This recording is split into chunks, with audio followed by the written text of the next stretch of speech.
supposedly low IQ to explain that the Israeli intelligence assessment, even though the IDF disagreed, by the way. Israeli politician, leader, Naftali Bennett, explaining Israel's next step. Here's where they're going next. Watch.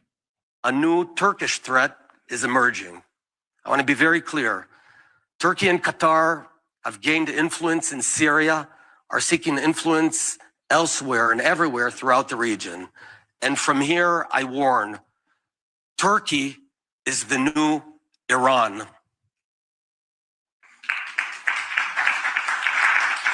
Erdogan is sophisticated, dangerous, and he seeks to encircle Israel. We can't close our eyes again. He's sophisticated and dangerous.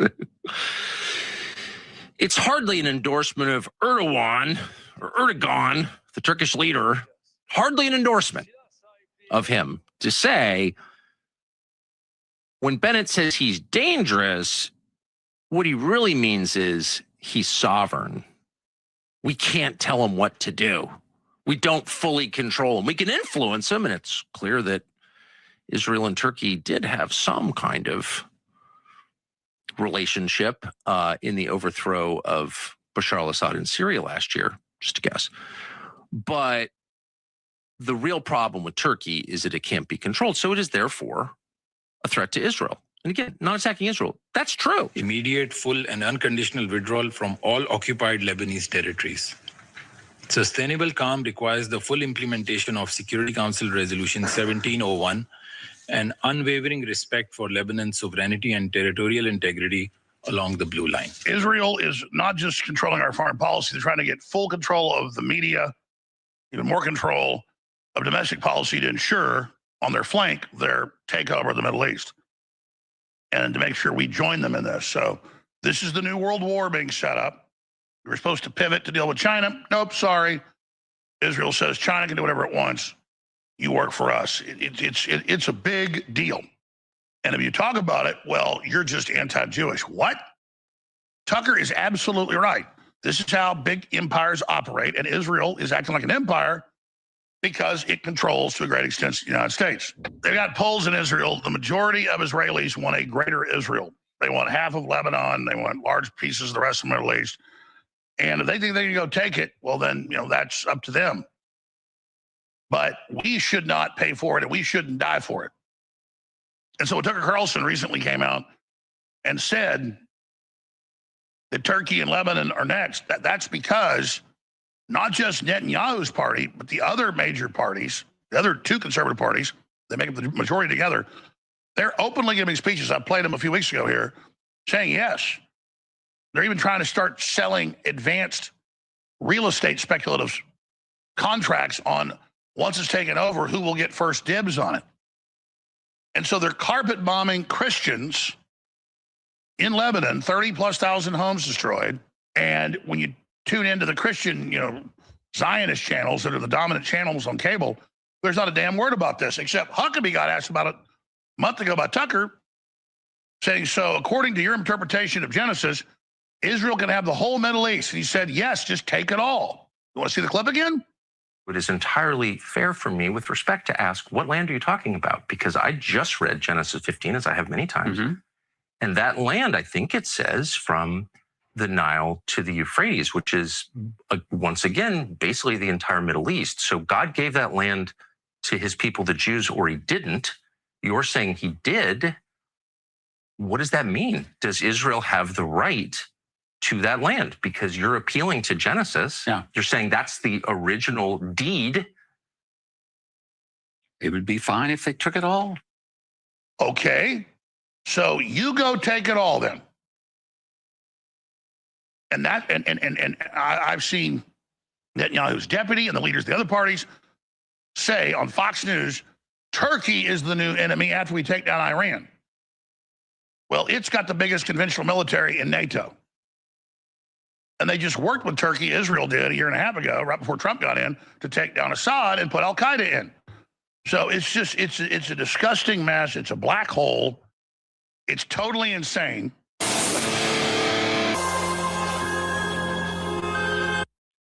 right, welcome to the show. Let me see where I'm at here. Welcome to Friday Night Live. Sounds on. See if you can hear me.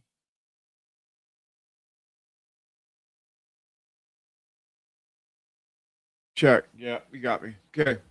Thank you for being here. It's what is it? It's May 8th, 2026. Thank you for being here. We're riding solo tonight.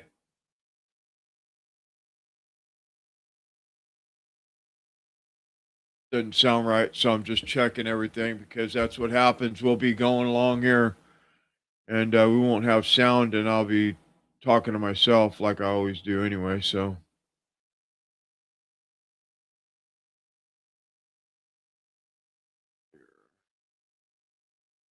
all right, we're good. We got sound. That's great. Thank you for being patient with me.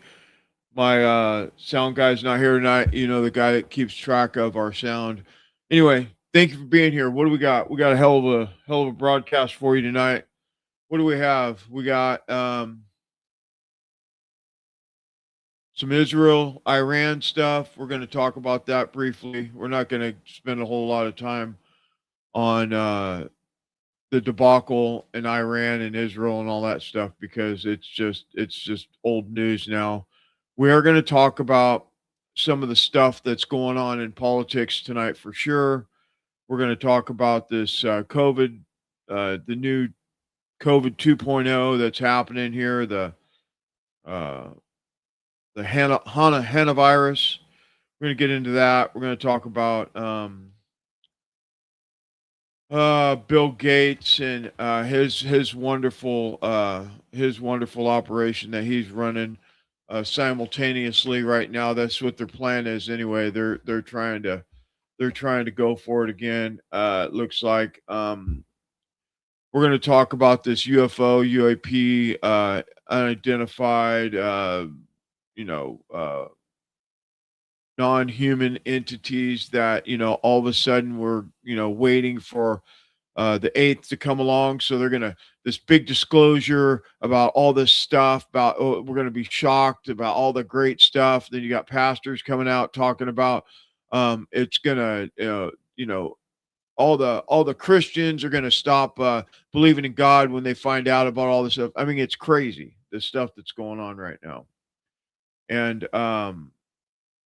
you know we're going to talk about the Illuminati today, and we're going to talk about reptilian people and cloning, and we're going to cover a lot of stuff tonight. So let's get to it. Thank you for being here. Um, I started tonight with Israel, and because that's what it really is. It's really Israel. I mean, we could say it's Iran. We can say that we can get into the part where Saudi Arabia said you're not United States, you're not flying over our you're not allowed in our airspace. You can't use our military bases anymore. You're out of here. We're done.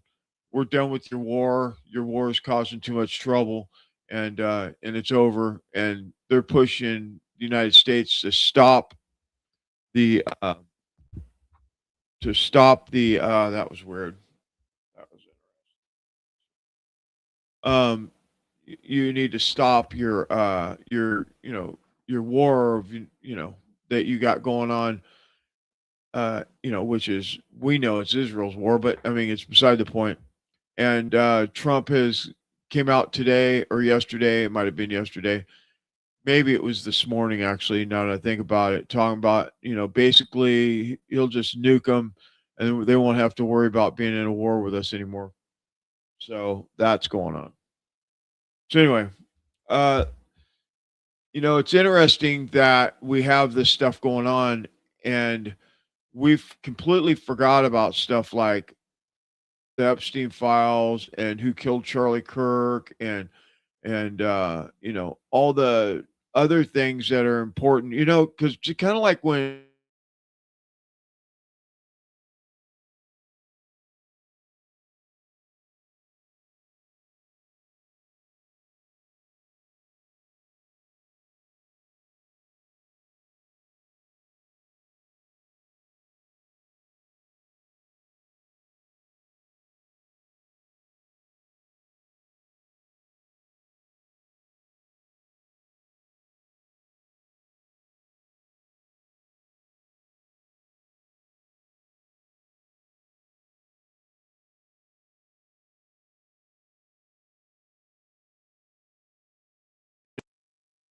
I don't know what happened. I just looked down and see my mic was off. I am so sorry. That is so weird that it does that. You know, certain things that I talk about, it cuts my mic, and I know it's not my system.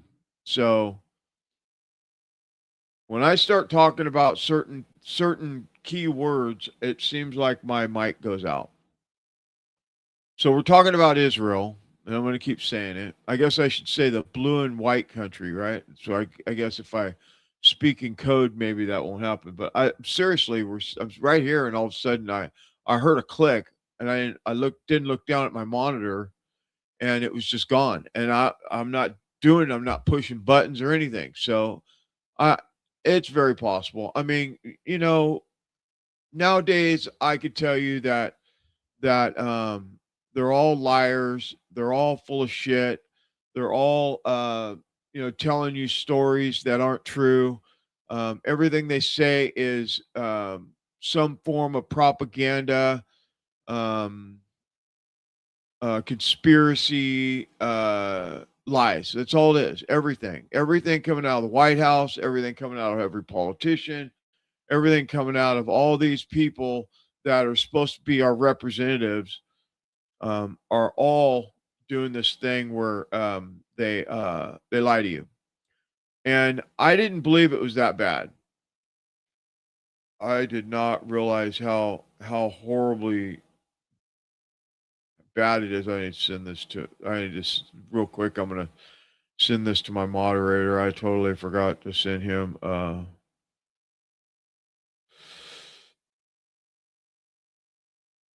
Okay.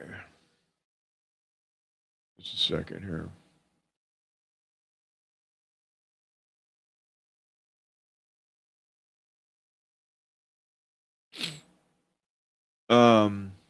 And I lost my train of thought, so just give me a second. Let me send this off to him so he has it.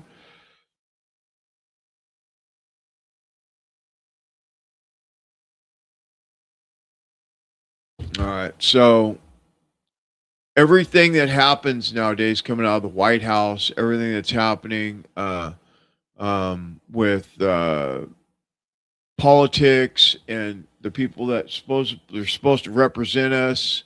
They're supposed to be our representatives. That's what they're called, representatives in the House of Representatives. And all the people that want your vote lie to you. And we knew that. We've always known that. We thought that it was going to be different with this administration. We really thought that we were going to start seeing, you know, something that would resemble some sanity somewhere in here. And it just hasn't happened. I mean, it did for the first 6 months. And then all of a sudden after that, it's been all downhill. And has Trump done some good things? He has. He's done some good stuff. And I'll give him credit for the good things that he's done, but the bad right now outweighs the good. So I'm hoping that it's going to turn around. I'm going to continue to have high hopes, but you know, we know what that looks like right now in this time that we're in. So let's listen to what some people have to say about this while we're here. Let's just I'm doing a little monitor check because I do not like that when I look up or I look at the monitor and the mics are out. I mean, so let's listen to what Tim Dillon has to say about this Iran war and how he thinks where Trump is and how he got here. Stand by. Not working. You can feel that Trump wants out of it. You can feel it. This is not what he does. He's not a real fighter. He's like a shit talker. He's a casino kingpin. He's a reality star. And if you like reality stars, we're selling actually pretty well there at the Wiltern Theater. But that's what he does.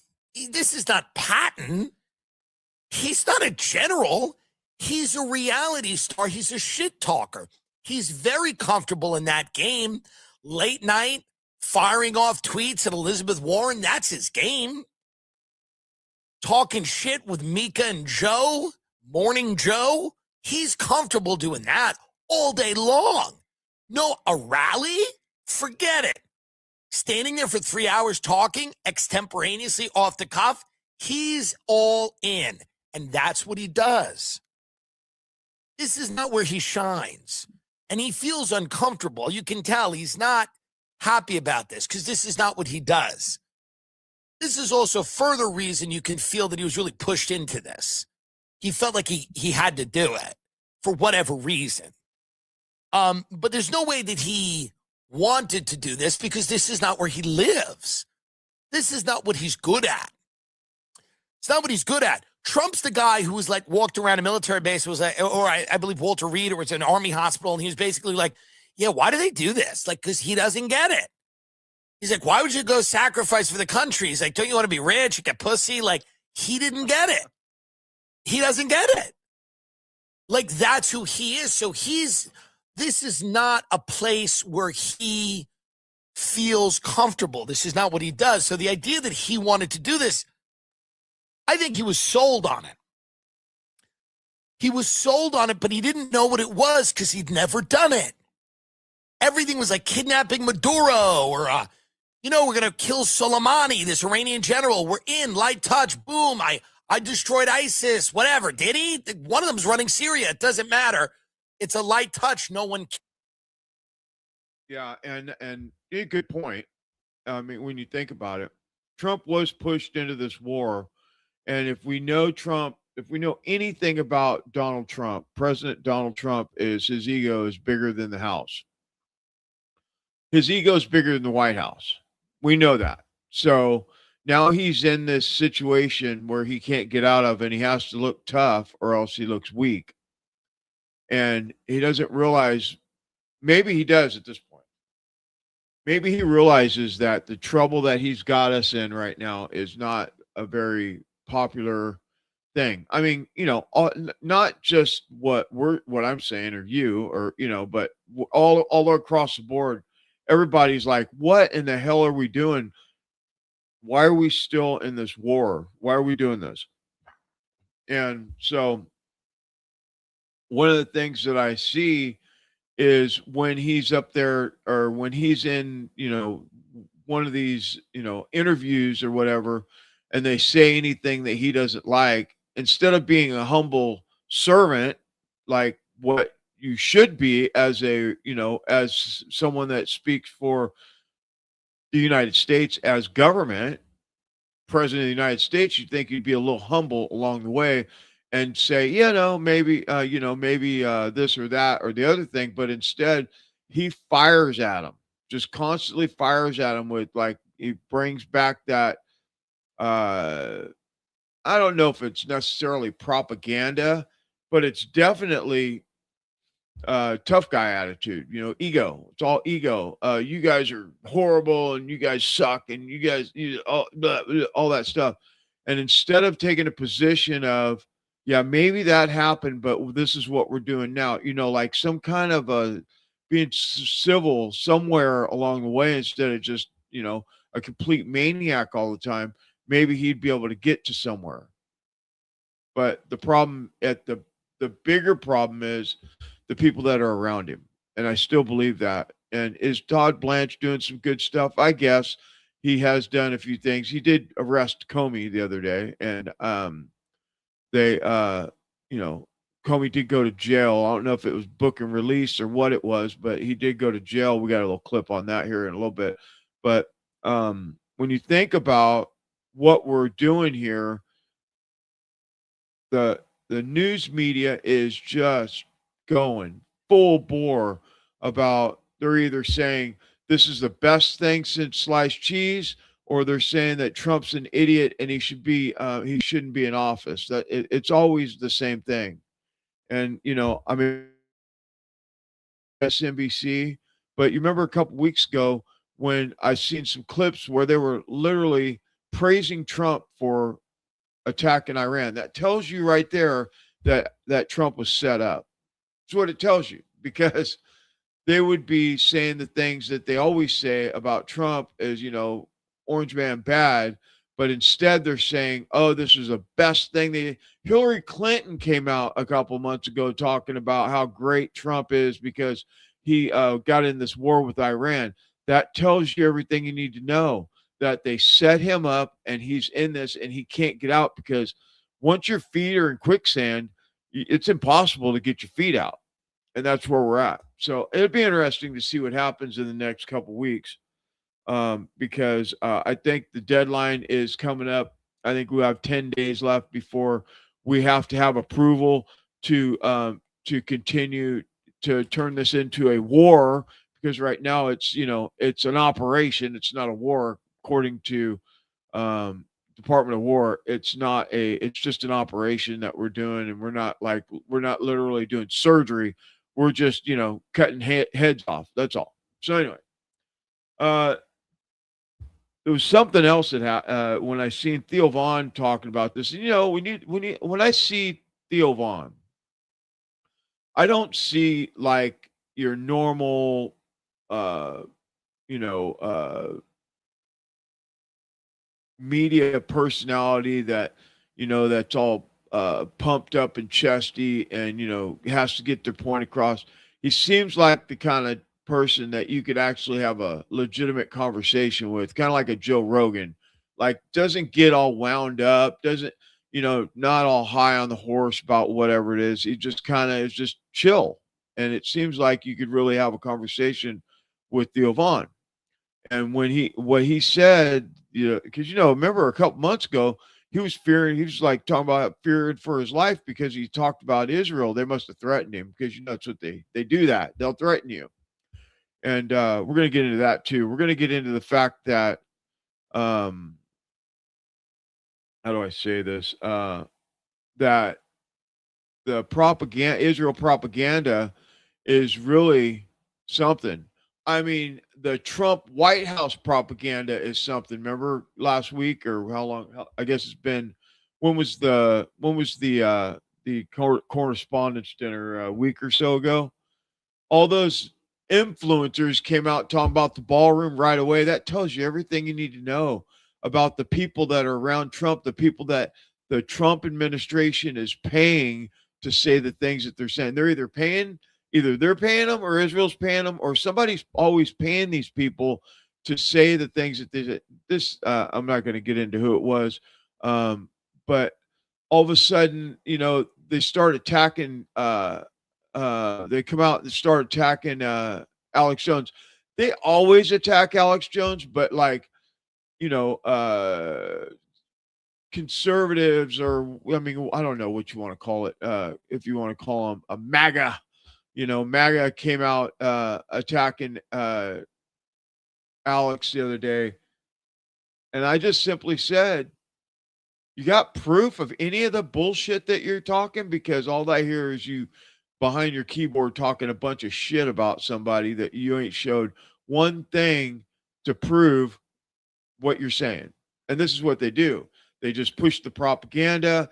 If they can get people, because what it does is when someone hears it, they go, "Oh yeah, that guy. Oh Sandy Hook. He killed all those kids." Instead of like really taking a look at what is the truth is, they just run off of the propaganda, and that's the problem. If we have a problem with media, it's that propaganda controls the narrative, and the narrative should control the propaganda, but it doesn't work that way, and especially in politics, it's wild. But anyway, Theo Vaughn, stand by. But I do have a lot of uncomfort about America's relationship with Israel, the Israeli political leaders. That's what I mean. I believe that group it just feels like a satanic regime. It feels like they just want to cause pain. They just, they don't even know where all the bodies from Gaza are, and they're already moved on to other places that they are attacking, and that America's associated now with their attacks.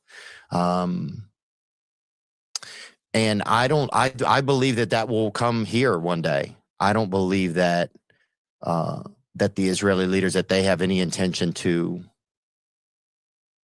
stop that. I don't see that they have any care for the American people. It doesn't seem like that. I've never heard that spoken. And I believe that if we don't speak up now, that our children won't have the chance to speak up, either by law or by worse. And that may sound crazy to some people, and that's fine if it does. If it does sound crazy to you and you think I'm crazy on that point of view, that's okay. I don't, I may disagree with you, but that's okay. I do want to, I worked hard to be able to have a voice for myself.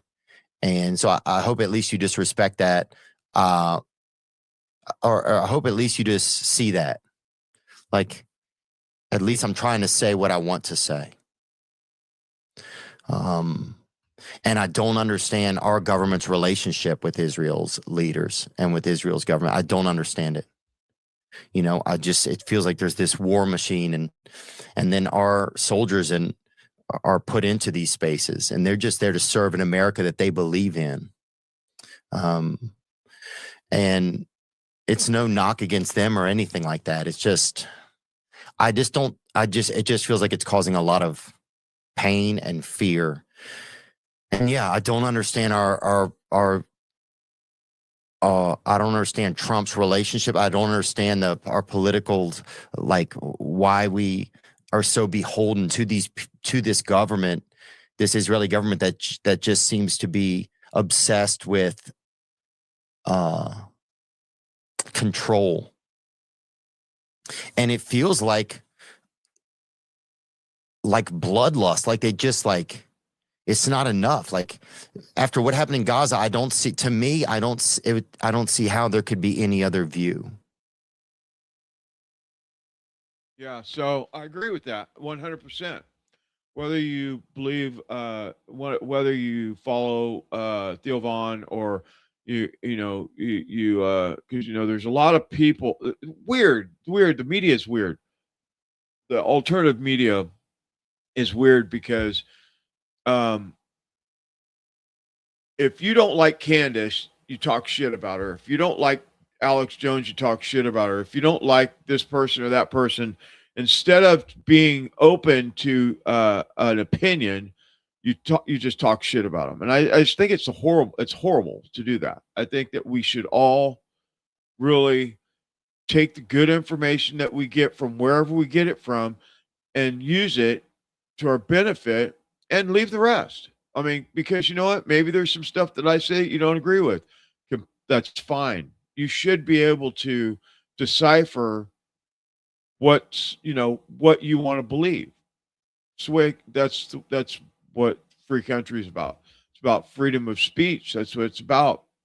And it seems like I don't even know where to start with the Israel thing. I don't know. I've never been able to understand it. Matter of fact, for years, I just stayed away from it because I didn't understand it at all. I tried my best not to cover it because I don't know anything about it. I didn't know anything about it. And what I do know about it now tells me that I don't want nothing to do with it.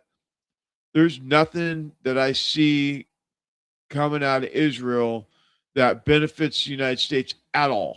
None, period. None at all. I don't see anything. So when you have all these Mark Levins and stuff, Larry Loomers and Laura Loomer or whatever, all they do is they talk about how great Israel is, but what about the United States of America? What about our great country that's being it's being strained through a strainer right now? I mean, it's being just really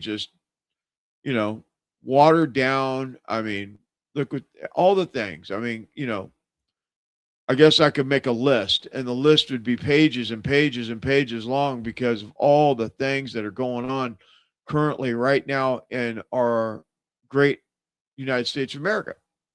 And so when I think about these, all the different things that's going on right now and how we don't get answers, and the answers that we do get are, just clearly not right. I mean, clearly, I mean, you know, they'll tell you anything for 5 more minutes to not have to answer the question. And Donald Trump's been doing it. You know, Donald Trump's been asked questions a lot lately, and he just does the political thing and just goes around the question and comes up with something to distract from the question. And he was never like that before. Makes me wonder if he's under mind control.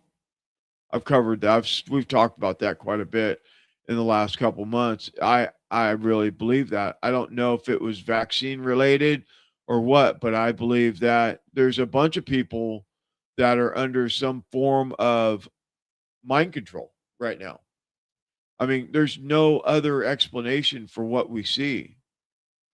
I mean, I guess it could be like blackmail corruption, but I just don't see how Donald Trump is blackmailed. I mean, I don't want to believe that for sure, but I just don't see it. I have a clip here we'll cover here in a little while about 40 different um documents in the Epstein files, and none of them relate to any kind of malfeasance with Donald Trump. But that's all they talk about is how he's blackmailed. And I'm like, where? How? Explain it to me. Show me. I mean, and I'm not saying that it's not true. I just haven't seen it. So anyway, it's kind of where I'm at with that little thing.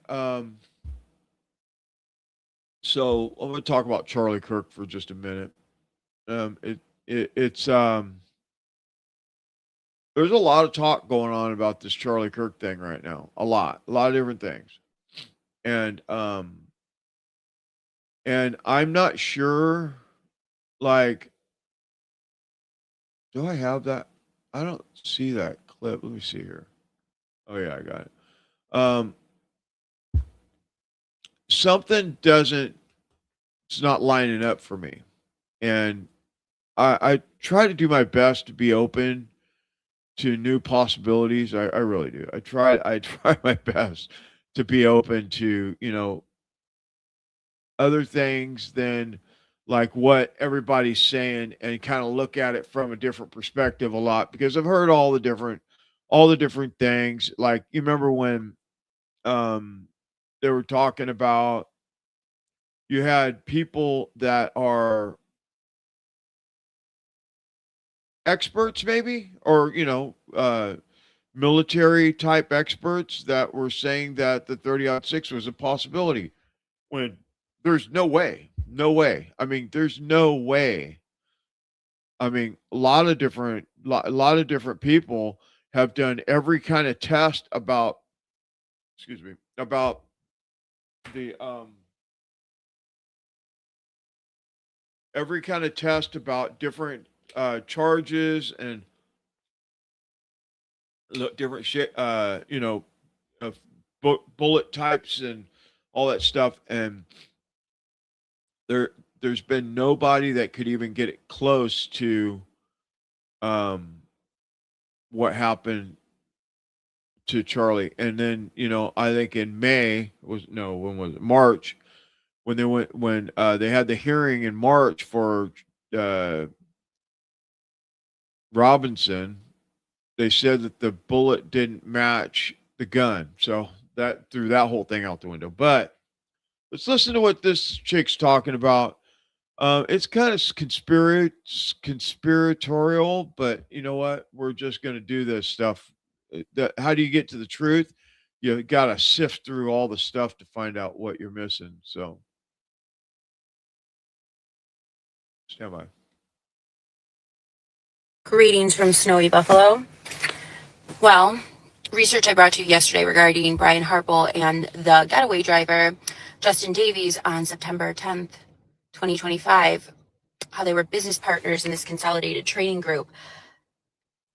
As I reflect on a lot of my research regarding the Boyers, the Fronsvies, and the Farnsworths, the McCoys, Harple, Flood, Davies, it makes me think of something like grooming. I think if you want to infiltrate an organization, much like a predator wanting to infiltrate a minor's life or an abuse victim's life, you begin that by earning credibility and trust slowly. So if you think of the layers on how these people entered Charlie's life slowly, one at a time, maybe two at a time, and how they were introduced by then. Now Tyler Boyer introduces Erica. Now Erica introduces Farnsworth. Now, like, or do you know what I'm saying? Like, they all staggered into this organization, and people in their family give them credibility. So the Farnsworths are politically connected, and they were connected with Erica and her parents through their work with EMPs and the Department of Defense for congressional task forces, like I showed you. So they could get more money for a budget to pay for possible EMP attack equipment. And obviously then Lori's companies would get government contracts when they would have these congressional task forces and scare the shit out of people. And that's how you get Erica and all these CIA coded videos that are flying around online. It's very much because of her parents' business, which started in Ohio and then moved to Arizona. And her biological father was still on the company dole for a long time. Actually, Ken Fronsvie and Lori spoke in 2003 at something. And then they spoke, I believe it was 2011 maybe, in Maine for the Department of Energy. So it wasn't just Lori and her husband, Larry Ginta, Erica's stepfather. It was actually her biological dad involved too with the company this entire time. Lori and Larry were on more patents for their companies, but they all three worked together on these multiple LLCs and springboards from Intelemet, which was the original company. Actually, I think that might have been the second iteration, but that was one of the first. And then it became things like G-Tech, E3 Tech, and AZ Tech International. My point being is that I see these people being implanted systematically in Charlie's life, earning trust like a groomer would, and then overwhelming this person, where now every level, whether it be the PR side with Andrew Colvett, or the tech side with Farnsworth, or the offshoots like Turning Point Action and the political campaigning side of it with Superfeed and Lori with Superfeed and Turning Point Action. And then you get the McCoys in there with the Turning Point Faith. It feels like a systematic grooming that was invisible to Charlie's senses until it wasn't. And then probably much like how Kanye turned around one day and was like, who the fuck is Harley Pasternak and why is he threatening me that I'm going to go back to La La Land if I don't comply with getting on a shit ton of lithium and being controlled by handlers in Hollywood? I feel like Charlie got to that point or something analogous to that point and was looking around and said, Doge it, and said, where is this money coming from? Where is it going to exactly? Let's pry apart this Rubik's Cube of LLCs and see exactly what's being funneled. And I don't think he was going to like what he found, but I think he had a sneaking suspicion. I think he was waking up to the reality of these people not being happenstance. What a great stroke of luck. They just all appeared staggered into my life at different points, but it was a systematic grooming of putting point people into his life, essentially, to handle every aspect from security to publicity to company structure to religion and to marriage. Just something to think about. Yeah, and so again, like I said earlier, the more I dig into this stuff, this is crazy. The more I dig into this stuff, the more I realize that there's a possibility that there's a lot of that mind control stuff going on right now. And it doesn't make sense to me. Hold on a second. I don't know if you remember last week when I was doing the show. By the end of the show, I could barely talk because I mean, it hit me so hard.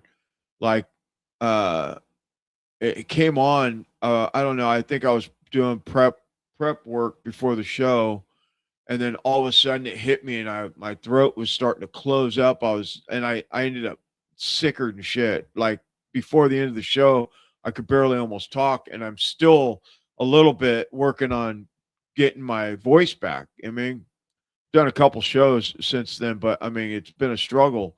But anyway, so let's talk about this mind control thing that's going on. So one of the things that we remember, I know it was conspiracy, it was considered conspiracy. Like for instance, the 2021, 2022 Joe Biden um, rubber mask, the cloning thing, that whole thing that was going on. I mean, we seen it it was in our face. I mean, it's like it wasn't like, you know, it wasn't like you couldn't see that it wasn't Joe Biden. It was just one of those things, right? And so what one of my one of the things that I'm wondering about is this is a big cabal of corrupt, people, politicians, APAC, all these different entities. They're all corrupt in their own way, doing their own dirty deeds all around, the world. Really, it's all over the place. It's everywhere. And the more I dig into this, the more I start looking into this stuff, I see more and more stuff. I mean, I probably air 10% of the stuff that I come up with that I find just doing research, because I mean it's just crazy, all the stuff. And what makes me wonder is she's right. So the Farnsworths, the Colvett, and all those people that are in TPUSA, Mike McCoy, the pastor, whatever the hell his name is, I can't remember it right now. All these different people, they all came from like military backgrounds and other corrupt families, or CIA or MK Ultra, or all these different things. They all come from these other things, and are they all in this thing? And did they legitimately do a thing like infiltrate Charlie over time? Being careful how I say this, because everybody's getting sued right now. Allegedly, say that. That's what we'll say. We'll say allegedly that Charlie was doing his thing, colleges and all that stuff, and running TPUSA and TPS TP Faith and all that stuff. And then along the way, he realized that Israel was strangling him, and the people that were around him were fake or fraudulent, or part of this cabal. And because Charlie, I don't believe he was a bad person. I mean, I never hung out with him, but just because I've done a lot of research on who Charlie Kirk was, and I don't believe that he was part of this thing that we see in like TPUSA or the White House right now, or all these different things. Because they're literally doing insider trading in the White House right now as we speak. Before Trump signs a bill, somebody in the White House goes and does a bunch of trading, before the bill hits the ground, and they make billions of dollars off it. I mean, it's just corrupt. It's all corruption. It's like Pelosi used to do, right? That was how she made, $400 million. And so, is it possible, allegedly, is it possible that Charlie Kirk's TPUSA got infiltrated early, and then it kind of grew, and as it grew, more different people, they started putting in more and more people, part of this, we'll call it, for lack of a better term, cabal of corruption, because remember, he was talking about just a week or so before he died, or before he got assassinated. He was talking about doing a Doge audit because millions of dollars were missing, or he had allegedly money was missing, and that was going on while all the other things are going on with APAC and this and that, and Israel, offering him $200 million to grow his company, all that stuff, and him pulling away from Israel or from Netanyahu or whoever he was dealing with over there, and all that stuff was going on simultaneously, and he's being infiltrated by these people because look, at this point we know that I mean I don't know, but I know that he was infiltrated and he was killed by someone that it had to have been an inside job of some sort, whether it was this person or that person or this group or that group or whoever. We know this now because we see how, as soon as this happened, how the story went, and it went and it went and it changed, and it kept changing, and everybody looked guilty, and it just the snowball effect, it just kept going on and on and on. The propaganda, the lies, the corruption, all the stuff that happened.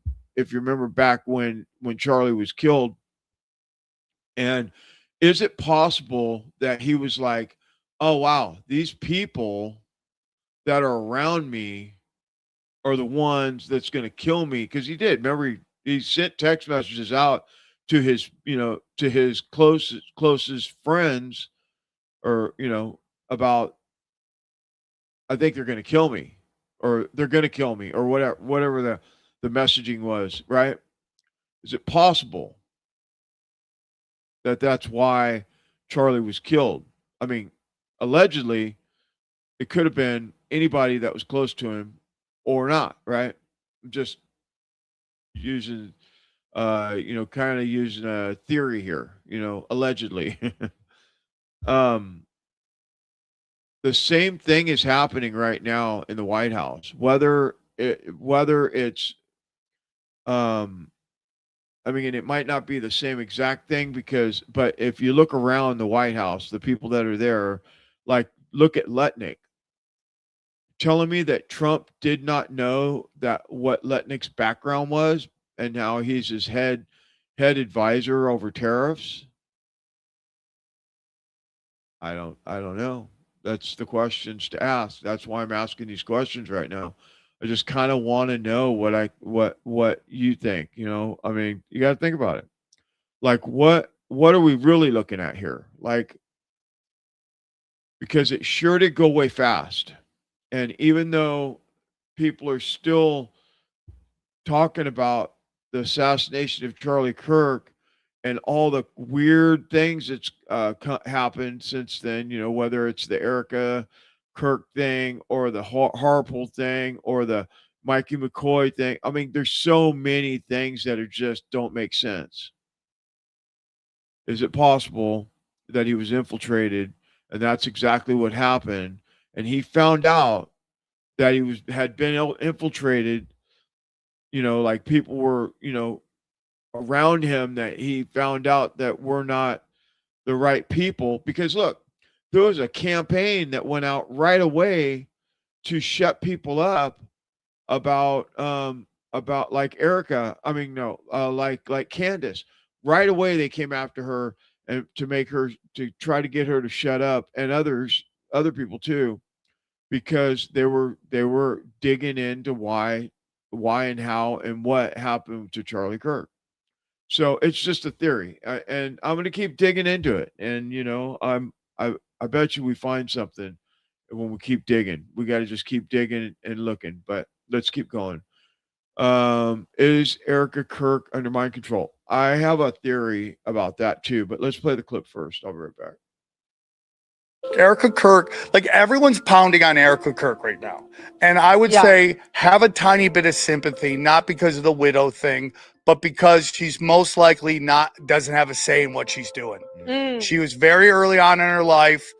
Her parents were both CIA. They have no problems with feeding their kids into the meat grinder. And she's probably an MK Ultra sex kid. And it's like, so she's not even aware of what's what she's doing. She has no say in what she's doing. They tell her what to do. They send her where she has to go. She has her So job. why don't they just hide her in the back? Like, why is she out there being insane? It goes back to that thing. The final thing I was going to tell you is like there's the role of the widow in Kabbalah. Like she's playing a role right now. It's like Courtney Love, if you ask me, had something to do with Kurt Cobain's death. But I would also tell you that she had a very horrible upbringing. Her father was supposed to protect her, put her through the meat grinder, and she probably doesn't have a lot of say at that point what happened in her life. So we should have a little sympathy for that shit. All right. Well, sorry, Erica. No, I mean, it won't. And even if you have to look in the mirror and say it out loud, say, you won't break me. Declare it, because they won't. This world will not break you. And you will not be shaken, because you are covered by the blood of Jesus.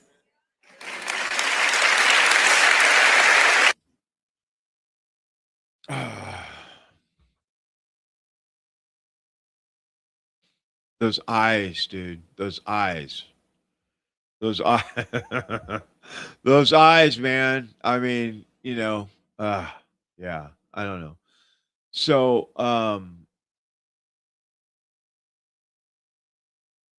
yeah, let's keep going. Let's just skip it for now. Let's just keep going here. I want to show you something that I came across. Stu Peters did this clip, and I don't know if he's the one that made the clip exactly, but I seen it on it.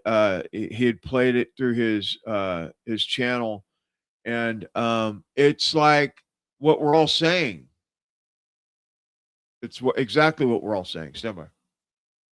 Was CPR being conducted during this time? No, because right now, I got to stop that bleeding. That was Frank Turek. He was covered in blood because he was giving Charlie CPR. He's an apologist for the Christian faith. His children were on the phone when he was videotaping it, and they saw the bullet. His heart's ripped out. Signals, really? Was CPR being conducted during this time? No, because right now, I got to stop that bleeding. We're cutting through intersections, we're just beeping the horn. This is not a emergency vehicle. There's no lights. There's none of this. And I go, we got to start CPR. So I try and start that. Was CPR being conducted during this time? No, because right now, I got to stop that bleeding. But of course, we had to try. And by the way, there was just nothing any of us could do about it. We were giving him CPR, but nothing was happening. Was CPR being conducted during this time? No, because right now, I got to stop that bleeding. We're trying to stop the bleeding. And I said, we got to start CPR. I'm looking down at Charlie. I mean, he's a foot from me. His face is a foot from me. And, but we had to start CPR anyway. So we did. I just started pounding on him, trying to get him to respond. Couldn't do it.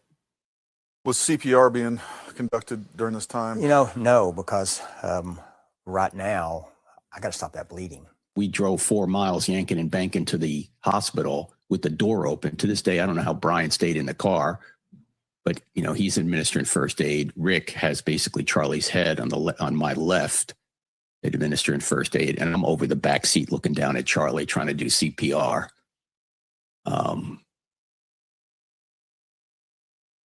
In the car, Justin was driving. Dan was in the front with the GPS. Rick was to my left. He had Charlie's head. And Brian was at Charlie's feet. And Charlie's so big, we couldn't even shut the door.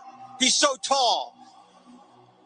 And I'm perched over the back seat. Was CPR being conducted during this time? No, because right now, I got to stop that bleeding. Toward the end, I tried CPR on him as we were getting to the hospital. Wasn't responding. Was CPR being conducted during this time? No, because right now, I got to stop that bleeding. Yeah, no, I had heard conflicting reports, and I was a little confused by that. Like, we can't start doing CPR before the bleeding stops, and people don't understand that. Prioritization of care, yeah, right? yeah. And so it's like I've got to get that bleeding stopped before. And then I knew that we were not that far from the hospital. And the human body can. So I got to stop that bleeding. Yeah. You know.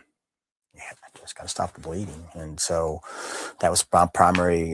That's the chief complaint from the patient that I have right here. And so I'm going after that bleed control, trying to stop that. And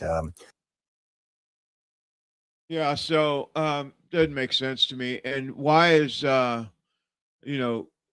bunch of defamation cases have went out against multiple people, Candace and others, about asking questions to Brian Harpole, who was there with that guy. That was the one that was saying that 30-06 is possible to have killed Charlie. That was that guy, Paramount Tactical, I think, whatever. And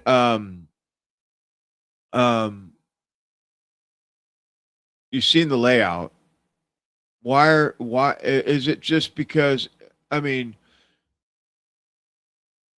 get your story straight, I think maybe would be the right thing to say. Or I mean, is it are we just, you just don't remember because you're in the back of the SUV, 3 rows, and Charlie's in the second row, and you're in the fourth part in the back of the, I don't know. This is just theory, all theory. It's all alleged. I don't know, but this is the kind of things that we have to look at, right? We have to look at this. I mean, it don't make sense. None of it makes sense to me. When, at the end of the day, I would hope that if something like that happened to me, that my people would not stop until they found the truth. But again, they're saying that Tyler Robinson did it, and he's guilty, and she forgave him, and we're supposed to move on. So stand by. One more. I've studied it a lot. I mean, just go down some of the things. I mean, the 30-06 angle makes absolutely no sense. I'm not some professional hunter or anything, but I've shot a lot of guns, and sorry, I don't buy that. Then on top of that, you've got this 30-06, which gets dismantled. Excuse me, it's a Mauser 98, fires 30-06, gets dismantled, left in the woods over there. They have a gun dog, like a sniffer, right? Walks right past it. This is the alleged murder weapon. Just got fired less than an hour prior, and you've got a trained dog that doesn't spot it. But it does get spotted after the feds arrive. I'm just saying. And then add it into it the fact that every assassination, like every high level political assassination in American history, it's never the story that we're told ever. Yeah. But this is the one time. This is the one time that we're not allowed to question it. And it's another one that's on video too. And now it's in the modern era, unlike Kennedy, where there's only one angle. We have all these different angles. They had the camera rigged up behind him as well in like 4K that I think, did I see that Candace Owens got a hold of some of that footage? Yeah, she did. I'm not making that up. No, That's she real. did. So she actually got that.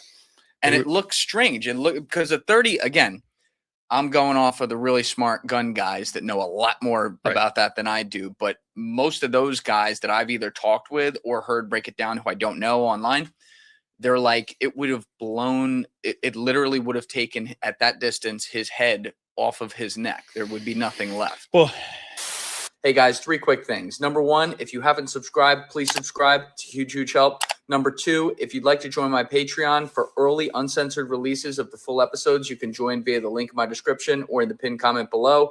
And number 3, if you'd like to join my clipping community for a chance to make content from the show and make money, you can join via the Discord link in my description below. I'm not sure that it would have actually done that, but it would have done enough damage that it's not what you see there. Like, I mean, from the rear view, you can see his body shake, obviously, because he gets struck with something. But just the fact that round doesn't penetrate is shocking beyond belief. I mean, the neck, it's not even angled at his spine. First off, it's angled at his neckline. You would think that it would have just gone through and through. but it didn't, which is why a lot of people believe that there was a charge underneath his shirt with the microphone. I'm not so sure about that. That was kind of my original hypothesis. I've come off of that now, but I'm still very much open to all ideas. And then really, once you study his evolution, ideologically, politically, speaking out against, October 7th was when he really started to get a lot of hate, because he went on PBD and he said it very, very boldly. He's like, I'm not buying it. I've been there. Patrick. I think he said something like that. You see how he said it too? He like, Yeah. So, my theory, which is the one that makes the most sense to me, now it might not for you, but to me, I think Charlie was shot behind the right ear, downward, and that's an exit wound. That's what I think. And that's what I think. I also think that he was shot in the chest with a palm gun or something. That guy in front. That's what it looked like to me. I mean, I spent hours and hours and hours and hours and hours looking at all that stuff, and my full belief is that he was shot from behind the ear down, and it came out here. That's an exit wound. That's not an entry wound. There's no way. The only way that skin ripped like that is if it grazed him, and it grazed and kept moving. But then what about all the people that were behind him, right? So I mean, that's the theory. That's allegedly. I don't know. We're gonna just until somebody shows me something that makes more sense. I mean, it's the microphone thing. Great. Okay, so lapel mic. Got it.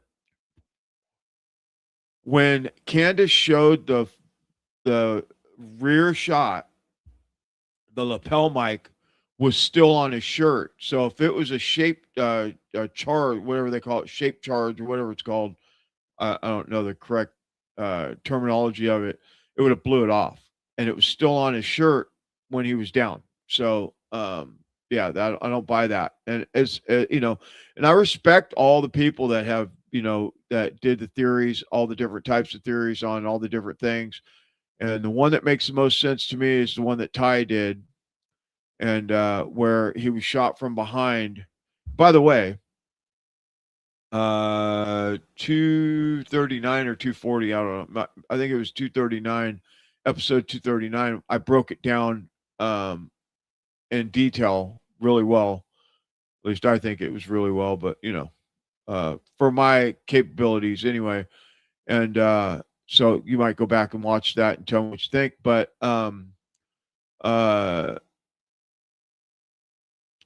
there was drones in the air. They had a company. Let me think. How'd it go? There was a company. What was that company's name? Damn it. I'd have to go back and look at my notes. There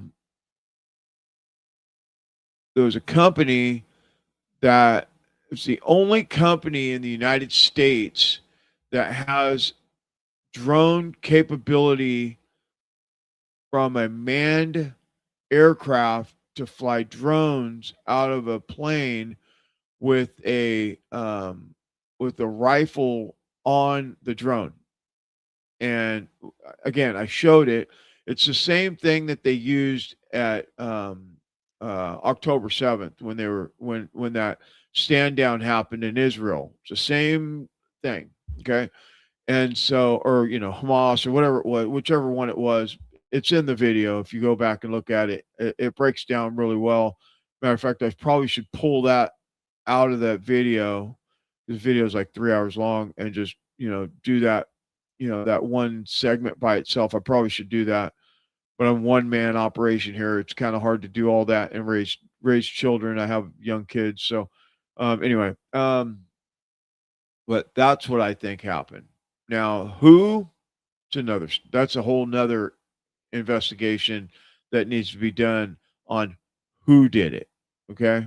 Because I have some theories, but right now they're alleged theories. I'm just gonna stay with that for now until I got, we just got to do more research on that one. But let's move on. Let's just move on for right now. Yeah, let's move on. I want to show you this. See.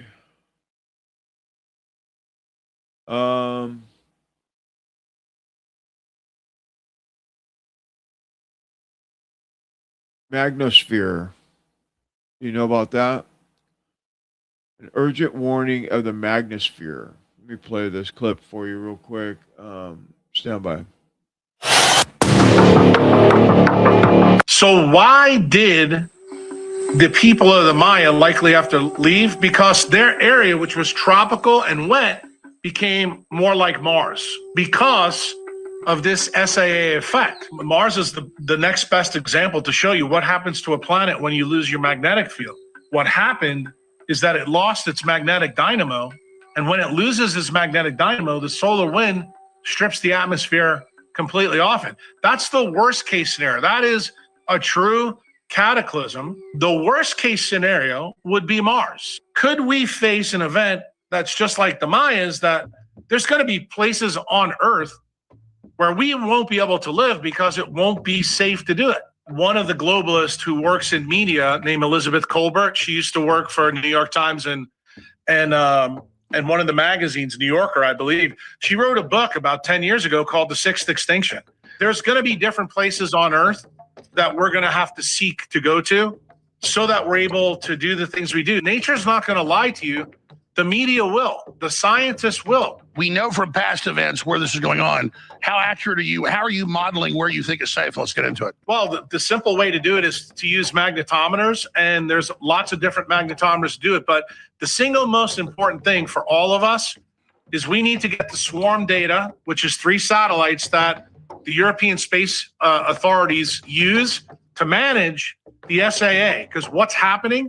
The SAA is acting just like the great red spot on Jupiter. And we need that data every 6 months, because what is likely going to happen?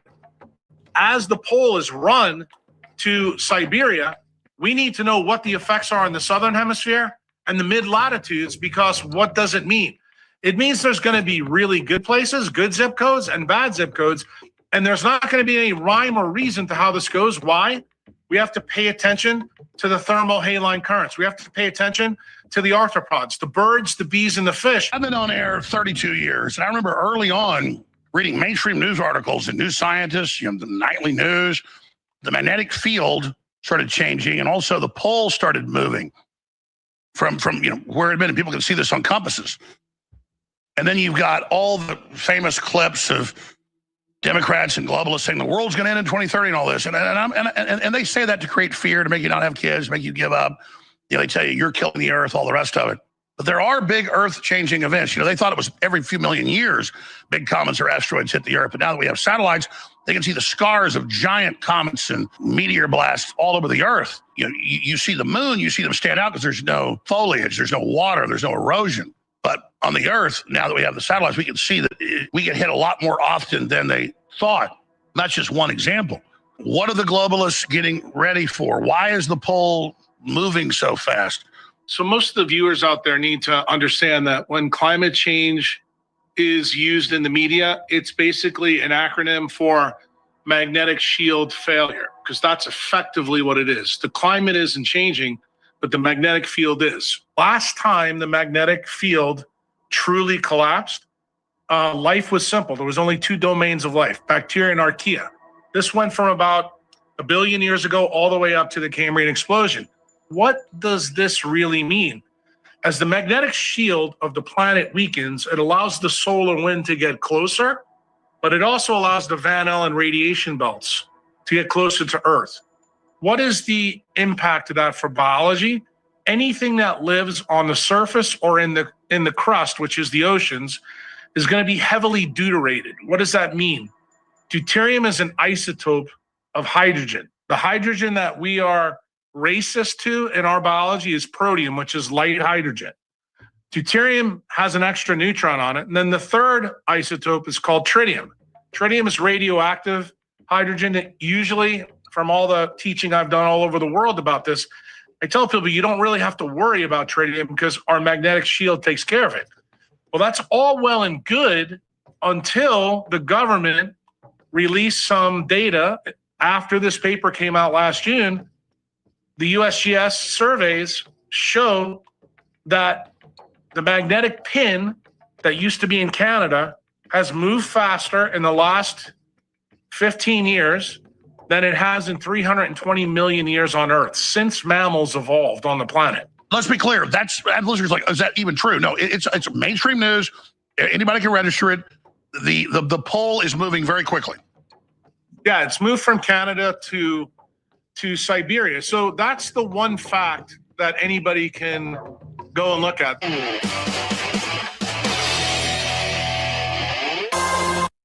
Yeah, so that's a trip how the magnetic shift is happening faster now than it did for hundreds of thousands of years. It's a trip. I'm no scientist, so I don't know a lot about it, but that's a trip. That is definitely something. And it takes me back to this thing where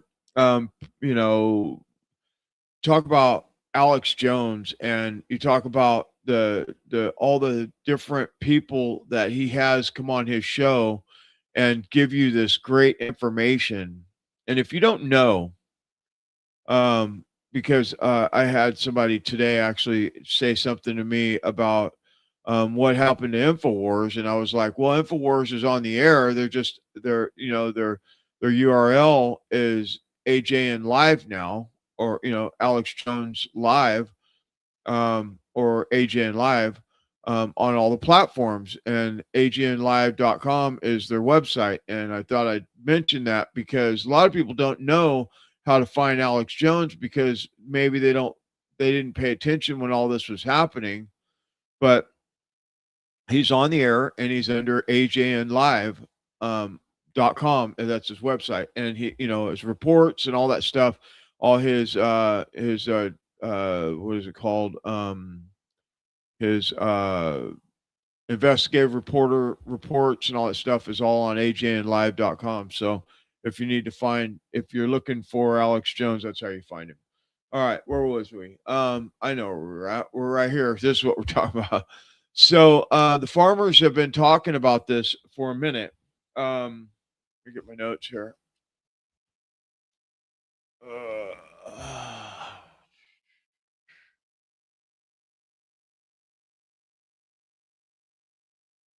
Tick boxes continue to report. Farmers continue to find tick boxes on their properties, and these ticks are deadly. These deadly ticks. So if you're a hunter or something, you want to make sure that you're super diligent about making sure you check for ticks when you're in the bushes, or if you're a hiker or whatever, because this form of tick is deadly. So it's not hyperbolic. It's just something that you need to realize, that if you're a hunter or if you're a fisherman and you like to hike to your favorite fishing hole, because what they've done, this Bill Gates and all these clowns, they've made these ticks and they're dropping them off in the woodsy areas. Their boxes full of ticks. I'll show you the clip right now. But it's a trip. That why are these sick people? Why do they do this stuff to us? Is my question. Why do the globalists continue to try and kill us? I mean, there's no other way around it. That's what they're doing. They do all these different things, whether it's what's it called? Gain of function, spray the air, with aerosols, and, do all this, geoengineering, all these different things that they do. Why do they do this? I mean, I get that their goal is depopulation. I get that that's the goal, but I don't understand. They must not have children or something, because when I think about, I want my communities and everything to be good and healthy, and people have long lives and, and cancer free and all that stuff. And they want the opposite. They want everybody to die from cancer and respiratory viruses and all this stuff. It's just weird. But this is what we got. This is what we're dealing with. So you just got to be mindful of these things. I'm going to play 5A and 5B together. So stand by. Let me play this. I'm out here mushroom hunting, and I found, there it is right there, the tick box. I'm not going to touch it because there's ticks all over that thing. I know there is. Look at them crawling out of it. Millions of them. You can see the tick. Oops. So in case you missed it, documents were recently released that showed that the CIA had developed Lyme disease as a bioweapon and put it into ticks, and then magically it just got out, and fucking that's where all the Americans got Lyme disease from.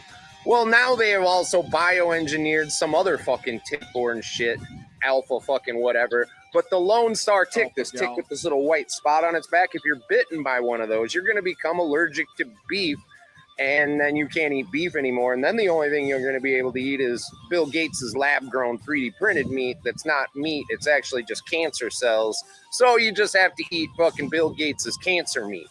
Now, because I'm one for solutions, I'm going to share this with you. These little fuckers right here, that's called a guinea hen. They ain't domesticated for shit, and they're fucking about dumber than Kamala Harris. They are literally retarded. But what they do is they all pair up, they march in a line like soldiers, and they clean sweep your property of ticks and bugs. I've been keeping guineas on the farm here for fucking years. They commit suicide all the fucking time, though. I'm down to 4. I'm hatching some more right now. I like to keep the number about 10. I've seen them range up to like a half mile away from the farm. They come home most of the time, but these little fuckers with the white heads, and they will clean sweep your property like soldiers of ticks. I haven't even seen ticks on any of the other animals ever since I got those guineas. So if you got fucking acreages and room, get yourself some of these fucking guineas and save yourself from the fucking bioweapons. You're welcome. That's pretty cool, right? That is that's great. It's Jess. If you're not following Jess, you should definitely follow him. He's funnier than shit too. But yeah, so we're talking about alpha gal syndrome, and if you get bit by one of these ticks, well, you know what ticks do is they burrow into your skin, and then they're hard to get out. You got to burn them out or use gasoline, different things you can to get them out of your skin. When I was in Tennessee, that's what we'd do. Because there were so many ticks out there that we used to take a hot cigarette and put it on the butt of it, and they'd barrel out. They'd get back out of from going in, because that's what they do. They burrow into your skin. Anyway, the alpha gal, what it does is when you get bit by these ticks, it causes you to not. Alpha gal is that disease where you can't eat red meat or chicken, and then if you do eat it, you get super sick. And this is how they've gotten people away from being able to eat meat, because remember they want to kill all the beef, and because the cows fart and all this bullshit. That's what they do. And so now they've created these ticks so that if you start eating red meat and you have this alpha gal syndrome, you can't eat it. So then you have to eat lab grown meat. It's just fucking weird, dude. It's just these people are wackos, man. And that's a Bill Gates thing. So, Anyway, let's see what I got here. Oh yeah. This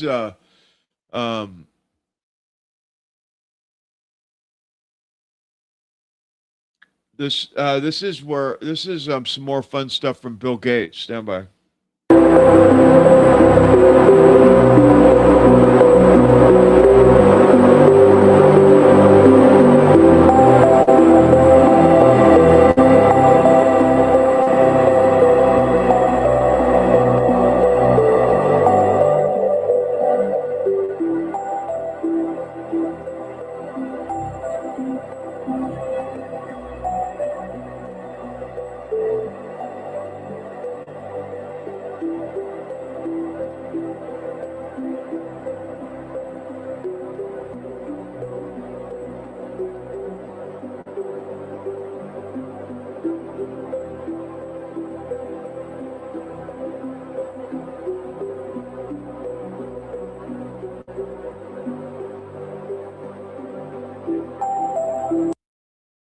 So yeah, so Bill Gates, they've created a hantavirus vaccine already, and of course, they're gonna always do that. And what's going on right now, and I have to be careful how we talk about this.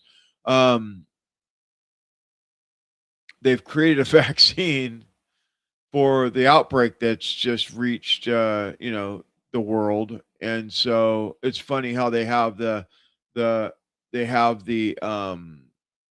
vaccine before they have the virus. So do what you will with that. Yeah,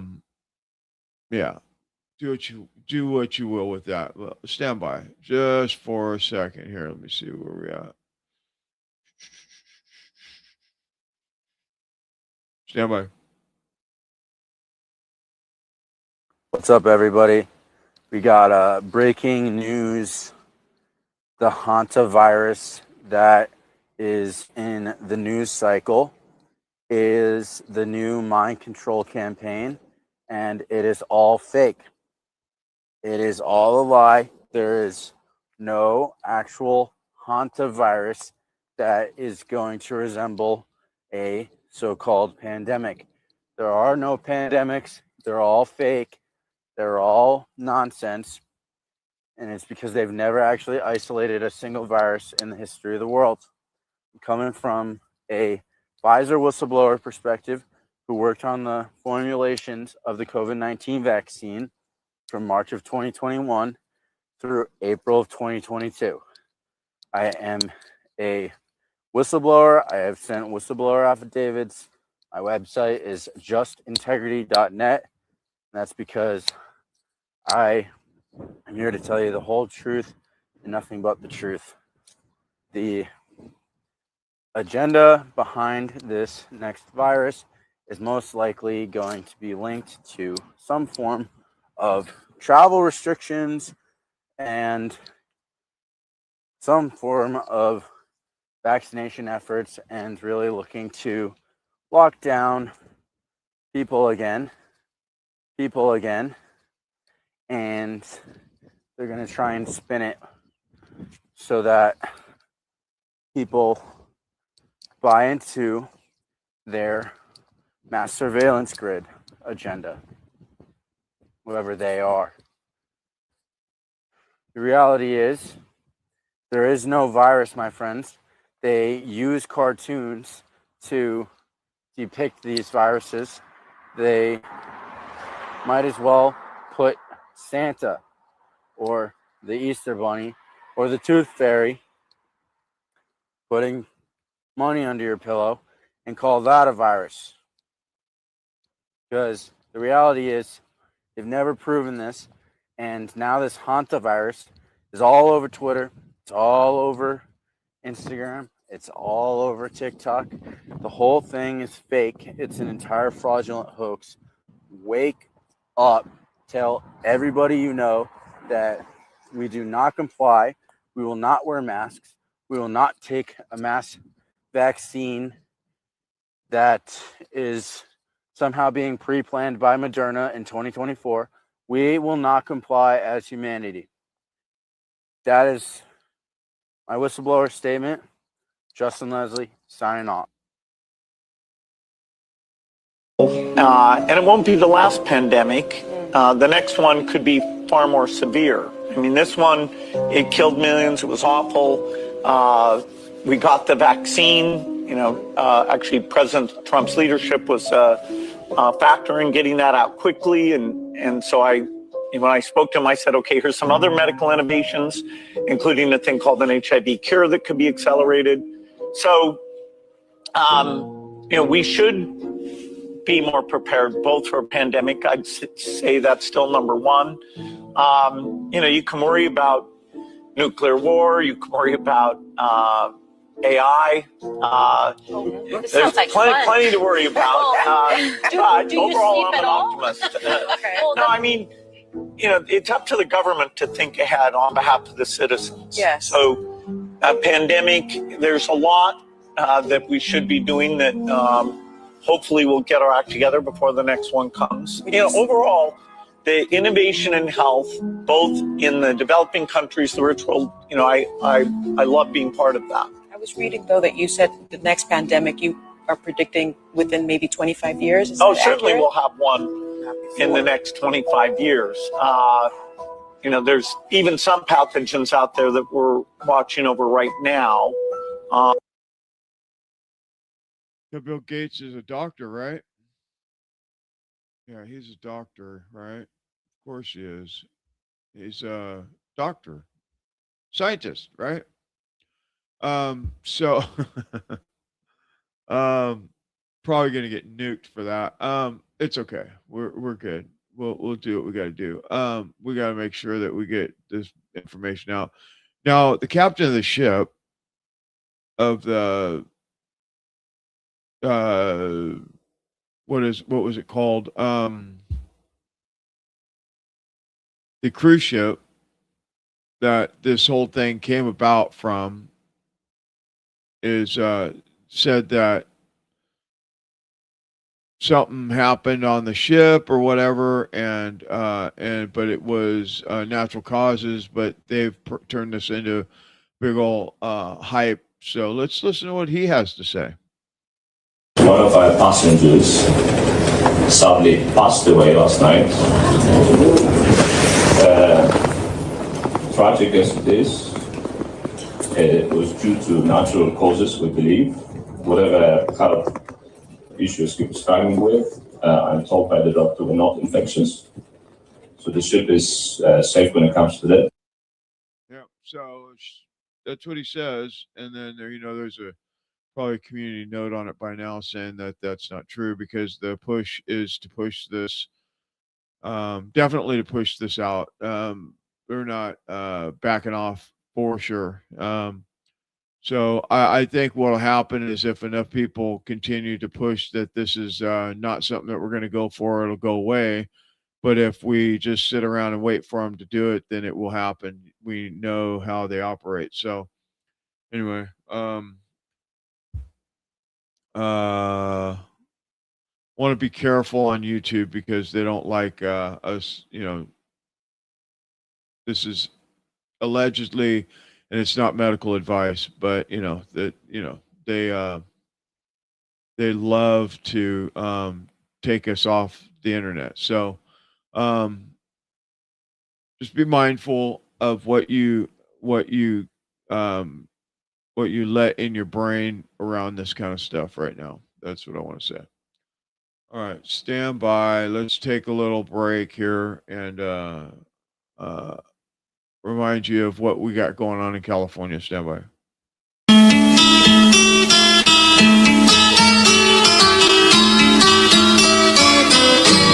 Our governor's a clown, so's the mayor of LA. Corruption at the top, Eric gets on display. Always assumed we would conform. We're finally away. California freedom gets closer every day. Steal it from us for years, still waiting on that bullet train. Yearly drops with record rain, runs to the sea and down the drain. Profit and chaos they control. Cartels in China they obey. California freedom gets closer every day.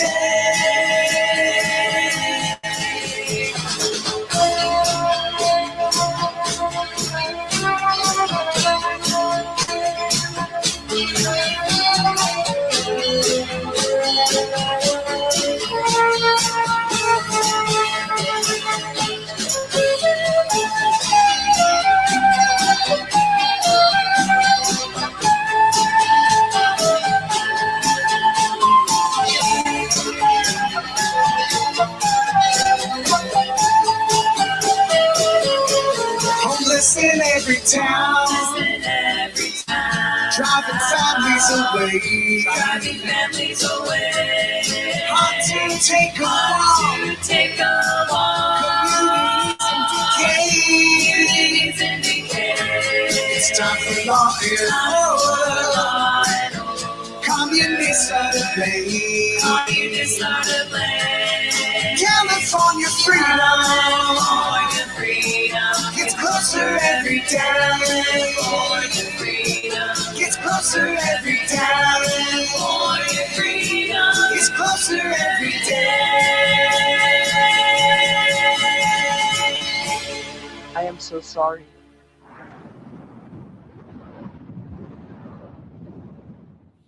Yep. So I had to throw it in there just for the hell of it. Yeah. So little break in between the chaos, right? So what are we doing? So APAC, Miriam Ellison, and all of them are trying to buy the House seat in Kentucky right now. And how they're doing that is very interesting by flooding the zone with money, right? That's what they do. And I don't know what the exact number is that they're throwing at this, but they're trying to get rid of Massey for sure by, paying for, paying it through. That's what they do. They just throw a bunch of money at it. And with that and the fraud that they, continue to push, they usually get whatever seat they want. They did that in California. They took like 9 seats from us in the last election. So they're good at it. They know what they're doing for sure. But let's listen to what Massey says about this. Stand by.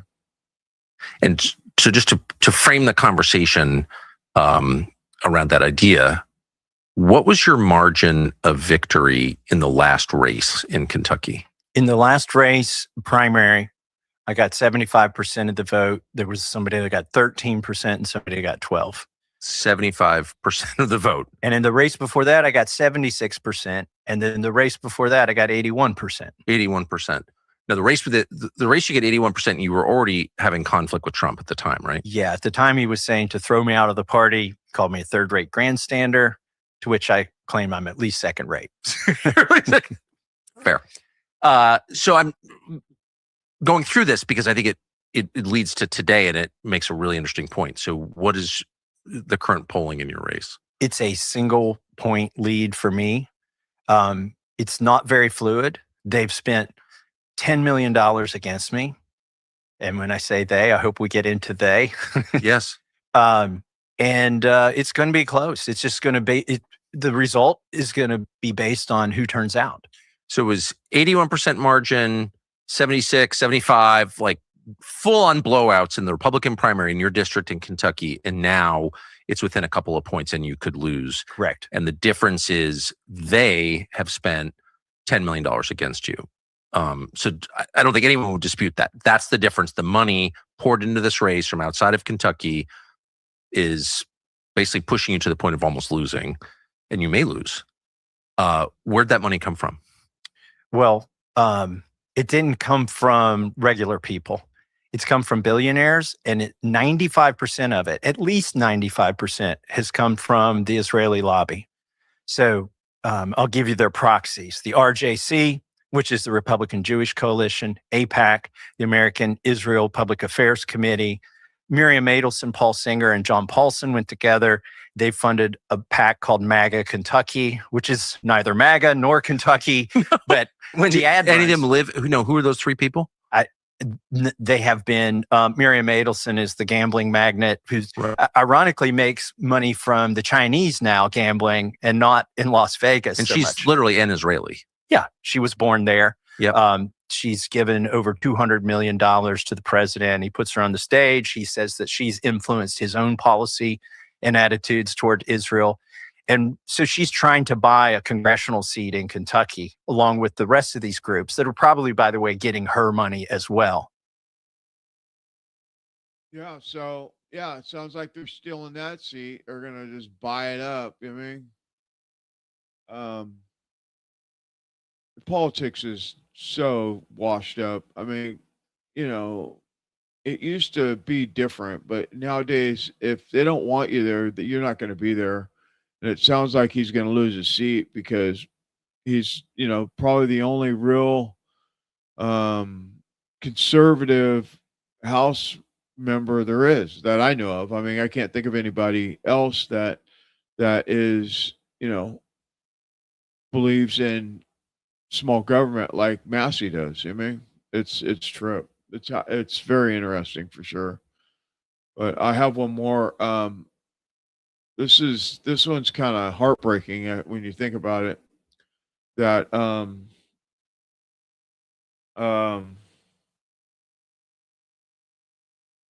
that let me just play it, and then we'll talk about it on the other side.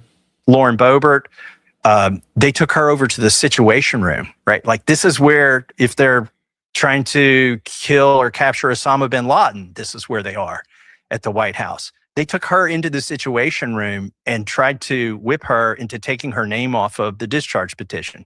Over Epstein. Over Epstein, yep. And then the president vetoed a bill that would have brought water to a large portion of Colorado. Like, over Epstein. Over Epstein. And this isn't even, at this point, it's not just about Lauren Boebert. Why are people in Colorado deprived of water? Because their representative wants to expose a sex trafficking ring. I mean, none of this makes any sense at all. It doesn't. It makes no sense, actually. Why they, except for the fact that they're hiding, or, what Trump say? He said that the Epstein files thing needs to go away because it's going to hurt his friends. It's going to damage his friends' reputations. So that tells you everything you need to know. It's such corruption, man. It's so bad. And I really thought that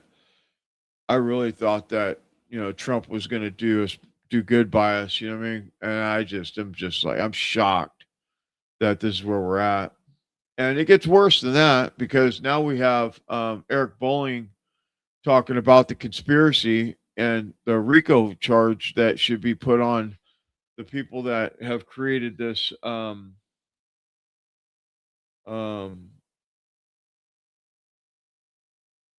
million in oil trade patterns tied to Trump's announcement. Check it out. There's another story. $40 billion was made in the last 60 days trading oil by speculators, and they happen to be timing these moves around right before Trump's announcements, either bullish or bearish, and they're nailing it, Steve. No one is that good. Hang on, slow down, because this one's radioactive. This is a Wall Street Journal analysis, correct? Yes.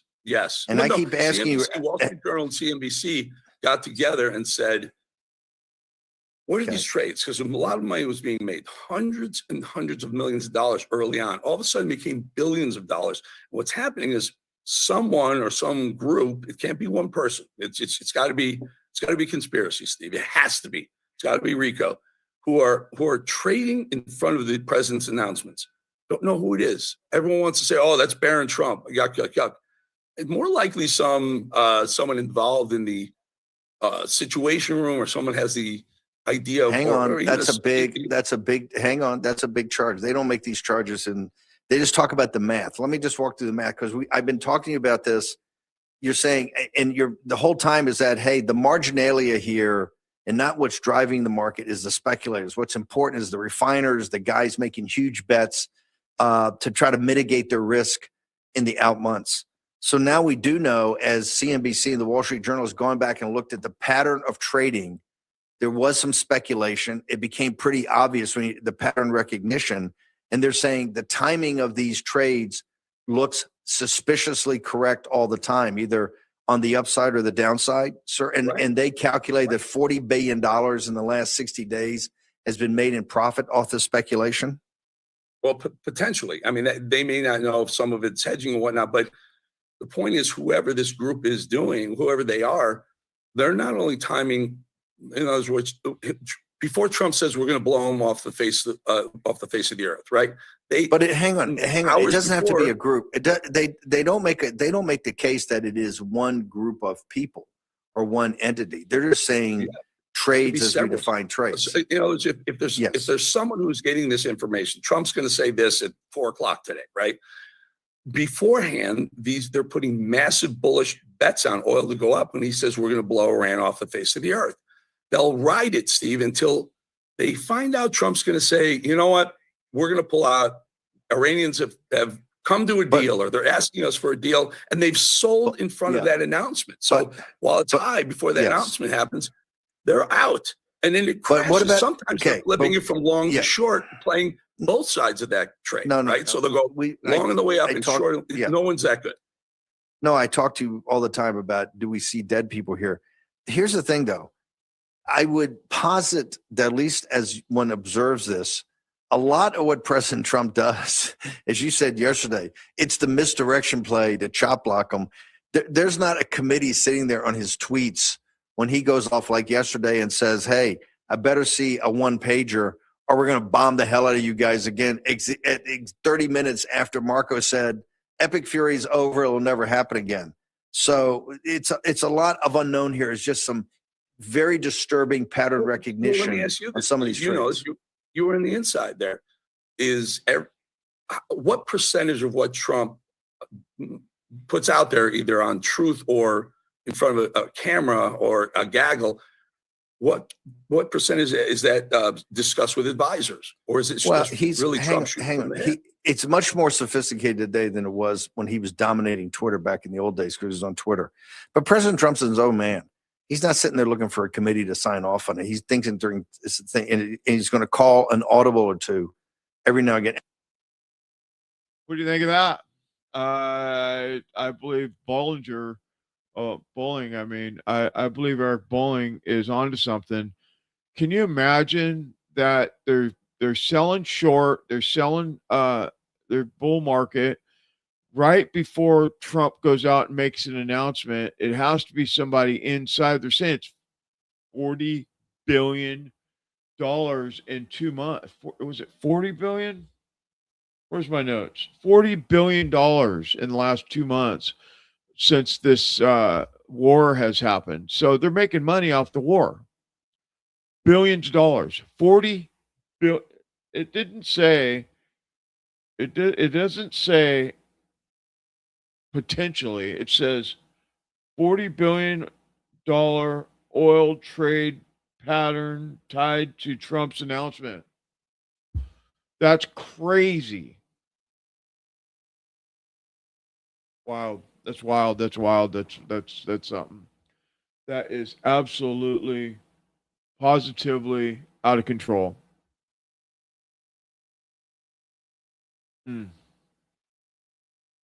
Wow.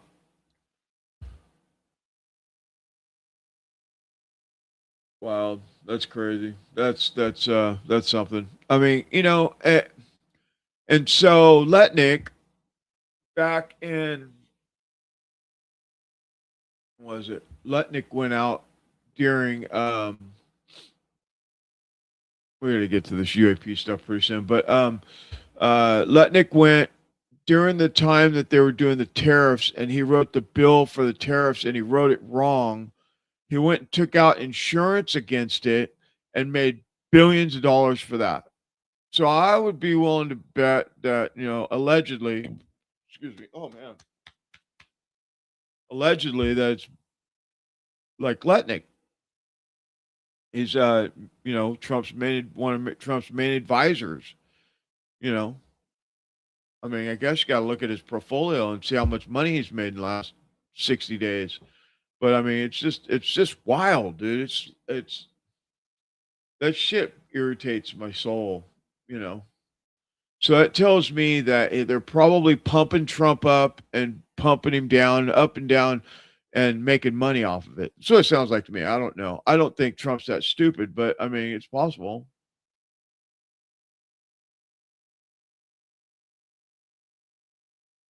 Anyway, let's see.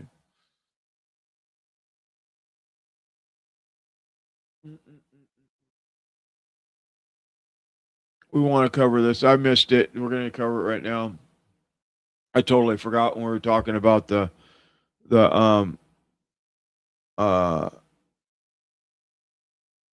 hantavirus bullshit. Hantavirus. We wanted to play this clip about Bill Gates, and I totally forgot. I missed it. It's right in front of my face too. Stand by. Reducing population growth, that's this big benefit. The key thing you can do to reduce population growth is actually improve health. In the developed countries, the big winners are countries that have shrinking populations. I would like to reduce the number of people on the planet because there's too many of us. When we invest in clean energy and electric vehicles and reduce population, Wait. What the? more of our children can breathe clean air and drink clean water. Now, the world today has 6.8 billion people. That's headed up to about 9 billion. Now, if we do a really great job on new vaccines, healthcare, reproductive health services, we could lower that. We're taking things that are, genetically modified organisms, and we're injecting them in little kids' arms. We just shoot them right into the vein. What the? So in the next 5 to 10 years, for the next pandemic, we'll solve all those problems. You say the next pandemic, there will be another pandemic. Absolutely. We don't know when. History teaches us that the next pandemic is a matter of when, not if. We know what's next. We're going to have another major coronavirus pandemic before the end of this decade, before 2030. If we really want to prevent the next pandemic, and there will be one, there will absolutely be an outbreak of another pandemic. It may be. If anything kills over 10 million people in the next few decades, it's most likely to be a highly infectious virus. If we get an airborne pandemic, if we haven't built ahead of time some structures to deal with this, millions of people could be adversely impacted. But also there will be a surprise outbreak. The next administration, that there's no doubt in anyone's mind that they will be faced with the challenges that their predecessors were faced with. Pandemic prevention and preparedness is going to end up being, whether the administration likes it or not, a priority, a top priority. Trump is now president. When he faces his first major epidemic, as his predecessors have, he will likely project his impulsivity, xenophobia, and cavalier attitude towards facts to over 52 million followers. We may yet again have another pandemic, and it is almost inevitable that we will have another pandemic. Welcome to event 201. Of what's looking like it will be a severe pandemic. A new coronavirus. Why don't we blow the system up and then say, hey, everyone in the world should get this new vaccine we haven't given to anyone yet? But it is not too crazy to think that an outbreak of a novel avian virus could occur in China somewhere. We could get the RNA sequence from that and print those vaccines on a patch and self-administer. Oh, yeah. Just a little reminder of what we just went through. I mean, it seems like it was yesterday, right? I know my channel's gonna get nuked. Whatever. We're just gonna do it, man. And whatever. We're just gonna do it. So it's just a reminder of how these people are thinking. These fucking wackos, how they think, right? They all need to be arrested. But, we know that that's not going to happen. All right. So,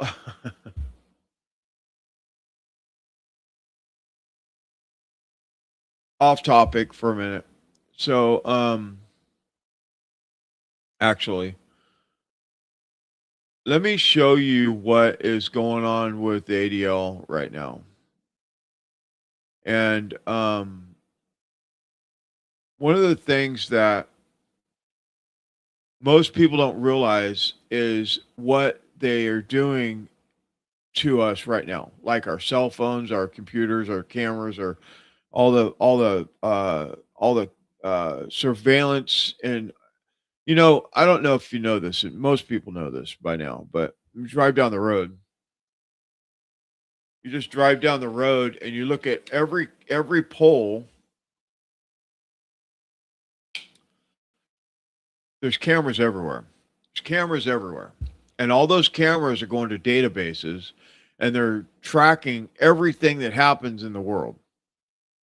And listen to what Greenblatt has to say about surveillance 24 hours a day, 7 days a week, all the time, keeping you under surveillance and what he's going to do with it. So number one, we measure and track. Number two, we monitor and disrupt. We have a whole apparatus. I have 40 analysts working full time, 7 days a week, 24 hours a day, monitoring extremists.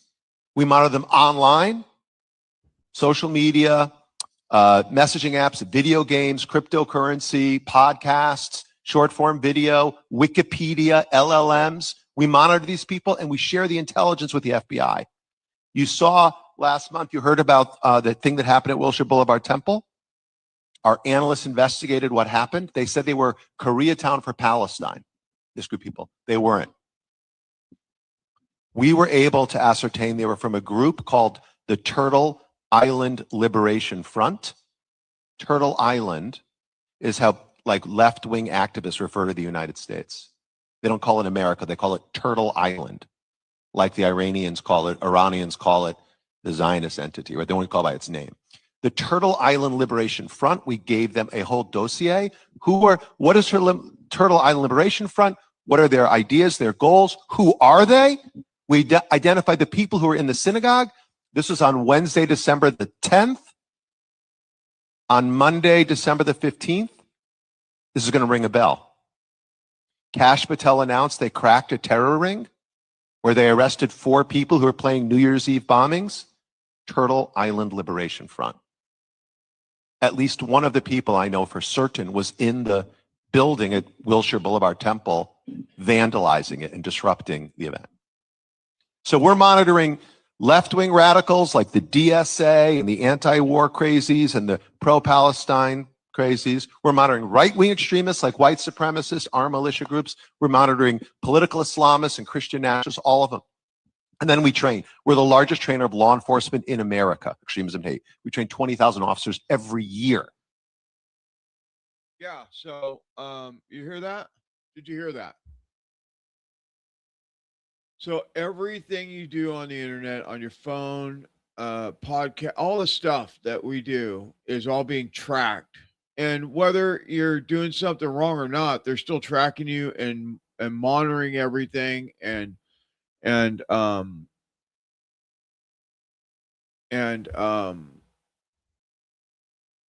database. Everything's dated.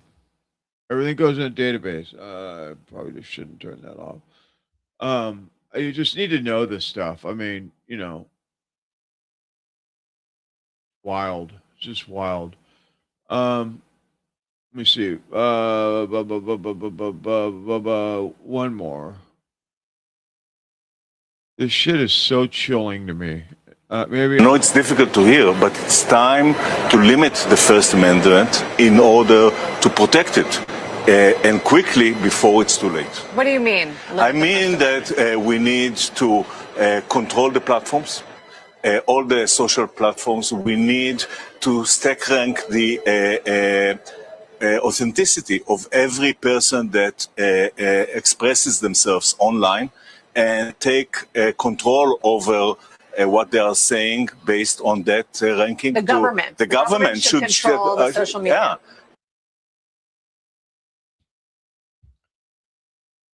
Tracking. Everything we do is being put in a database. And if you do something wrong, and it won't be today, it'll be, this is what they do. This is what they do. They get all your data, and then they clip pieces out of it and turn it into something else if they want you. And then they use these little sound bites that don't even go with the situation, but they just fuse them together, and then they arrest you, or they debank you, or they take you off the internet, or they do whatever it is that they're going to do. They take sound bites and compress them into what they want it to say. Now with AI, they just do it, and they can now they can just take your voice and put it into anything and make it look real. You know what I mean? It's crazy. AI, man, is gonna be our nimbus. I'm serious. Anyway, Time for another break. This time we're going to do Joe Rogan bet Elon Musk $1 million to that he could put a hole in a Cybertruck with his compound bow. Check it out. A different project, I think. Bring it back. We'll get sense here. I recommend it.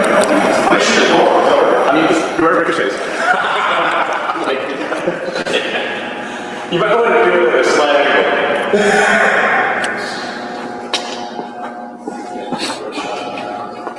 You know what I mean?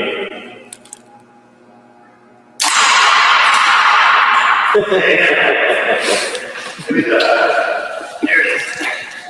Very nice. Blew the arrow apart. Nice. Yeah. Flatten the tip of the arrow. Look at the tip of the broadhead. That's impressive. Hey, cutie. Thank you. Well, now we know. So we just shot an arrow into it, and it barely scratched it. Barely scratched it. Yeah. It was probably moving 275 feet a second. That was a 525 grain-ish arrow with, even more than that, because it had the 125 grain head, so that was 545 grains. That's impressive. Yeah. Very impressive. It just destroyed the broadhead. The broadhead flattened at the tip, and then the arrow blew apart. Yeah. Amazing. Isn't that crazy? Those Cybertrucks ain't fucking around. I mean, they're like an armored vehicle.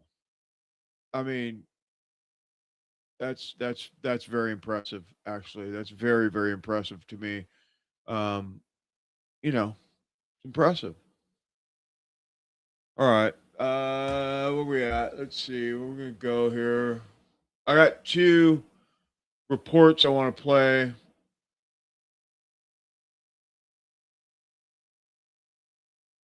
Three before we get out of here. How much time do I got? Oh, I got plenty of time. I got a whole hour. All right, cool. Let's do this. We're barely at the end of hour 2, so let's play the old one first, then we'll play the new one. Stand by. He was on like a year ago saying, this group kills people, and if Trump really goes for disclosure, I think you're going to see a lot of death. Well, now it's official U.S. government study. Like, why? They're saying it's 11 scientists. Folks, it's hundreds. But it's people over gravitic control. It's not anti-gravity, folks. It's gravity manipulation, gravity control. And it's people involved with the secret space program, all of it. And they're saying, they're coming to kill me. They told me they are, and they're dead. This dude, this katana wielding dude, made a really big deal about, he was like, okay, listen to me. It's been independently discovered 4 other times. He said it's been suppressed every other time. This time, they're waiting for someone to publish. They're ready. And on the other side of the fence, there's multiple parties looking at each other like, didn't we tell this bitch 3 years ago that we kill people for this? Is she not listening? What is she doing? She's still doing it? What? We told her we were going to kill her 3 years ago. So I have these two different scenarios floating constantly in my life where I have people being like, do it. You're the one, do it. And then I have multiple people being like, they're going to kill you. Don't do it. Every day that I have on earth is a gift and a blessing, and I'm very grateful for that because, frankly, people are disappearing. Scientists are going missing. Now they're saying they're going to investigate this. The president himself is saying they're going to look into this and see if anything's going on. It's a little bit scary. I got to say, it's a little bit scary, but you guys knew that I might still show up even though it was last minute and I've had a really rough week. Like, that's kind of like every week, but somehow we keep on making it through all of this. Daniel List, we've had prominent UFO researchers commit suicide in the last few days and die. We have all these scientists dying. We have all these Chinese scientists dying.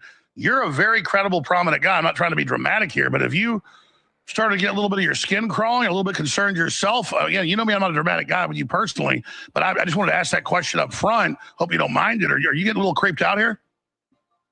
There's no question about it. And it's great to be back with you, Alex. I do want to actually spotlight that when you took on the UFO issue and started speaking about the secret space program, I noted a genuine uptick, and I mean serious uptick in your legal issues.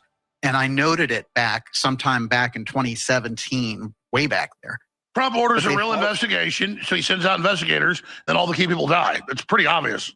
There's no question about it. And I will say that, Trump going on the record right there in February and saying we're going to release all of these records pertaining to the UFO file was gigantic. To begin releasing government files relating to UFOs and unexplained aerial phenomena. And I figured this was a good crowd because I know you people, you're really into that. I don't know if I am, but so I'm pleased to report today. I thought I'd save it for this crowd because you're a little bit out there, a little bit. That this process is well underway, and we found many very interesting documents, I must say. And the first releases will begin very, very soon. So you can go out and see if that phenomena is correct. You'll figure it out. Let me know. Let me know. We do know that General McCaslin was well respected by people who were pushing for UAP disclosure, including very senior people in Hillary Clinton's campaign back in 2016. We know he was planning to disclose UAP secrets in what was expected to be a Clinton presidency. And it's really interesting that this follows so closely, his disappearance follows so closely on the heels of President Trump's announcement that he was intending to declassify UFO files, a promise, by the way, which the president hasn't followed up on yet. It was huge, and we saw it was, interfered with by Obama. So we know that something strange was going on the inside. Are aliens real? They're real, but I haven't seen them, and they're not being kept in what is it? Area 51. Area 51. There's no underground facility unless there's this enormous conspiracy, and they hid it from the president of the United States. What was the first question you wanted answered when you became president? Where are the aliens? Where are the aliens? And then in the background there, you had a number of people who were silently being moved off the stage and eliminated. But I've also seen how this works directly. We're talking about DoD billionaires hanging out in the background, hardware manufacturers, defense contractors. And if you have that stroke of history, when you look across it, you can see presidents warning about this through generations from Eisenhower, Reagan, and others. Yeah, so a lot to cover there. They're up to 15 at last count. I don't know if it's more than 15 now, but there was 15 scientists either missing or dead.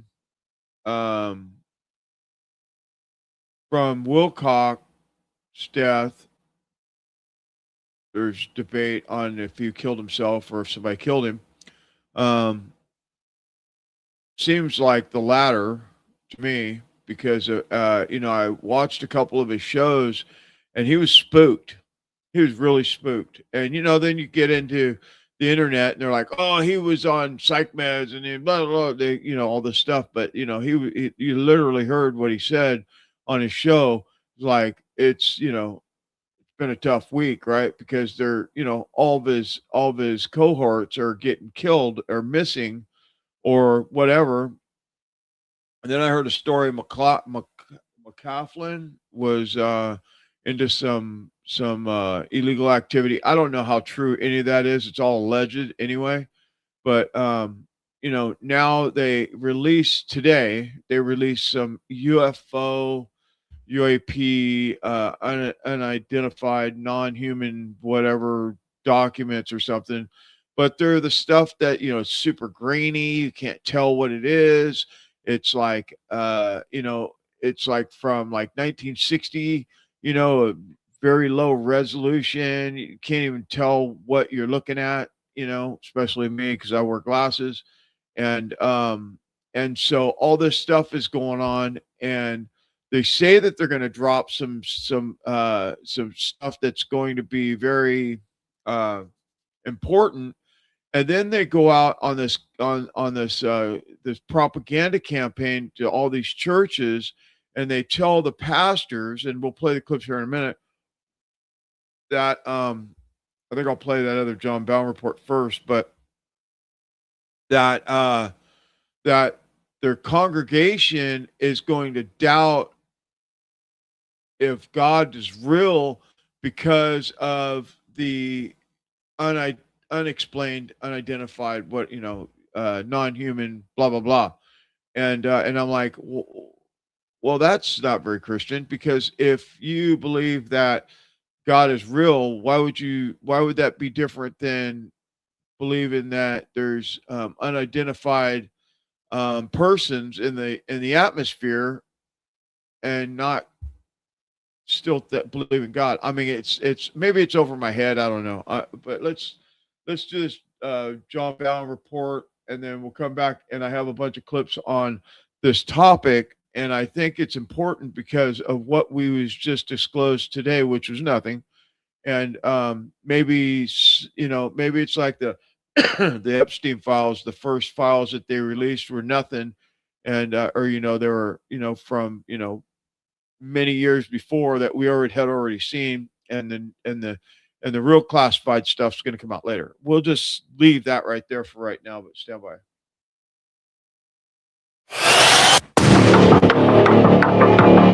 President Trump's presidential unsealing and reporting system for UAP encounters, or PURSUE, has dropped. The initial release clocks in at over 160 documents, heavily featuring FBI records with cryptic file designations alongside hints of defense, state, and NASA materials. Many are unresolved cases where the feds admit they can't explain the phenomenon due to insufficient data, openly inviting private sector sleuths to dig right in. And I think some of it's going to be very interesting to people. I've interviewed people, my first term primarily, but I interviewed some pilots, very solid people, and they said they saw things that you wouldn't believe. So everything from historical files spanning nearly 80 years, including potential Apollo mission ties and raw eyewitness accounts that past administrations buried or dismissed.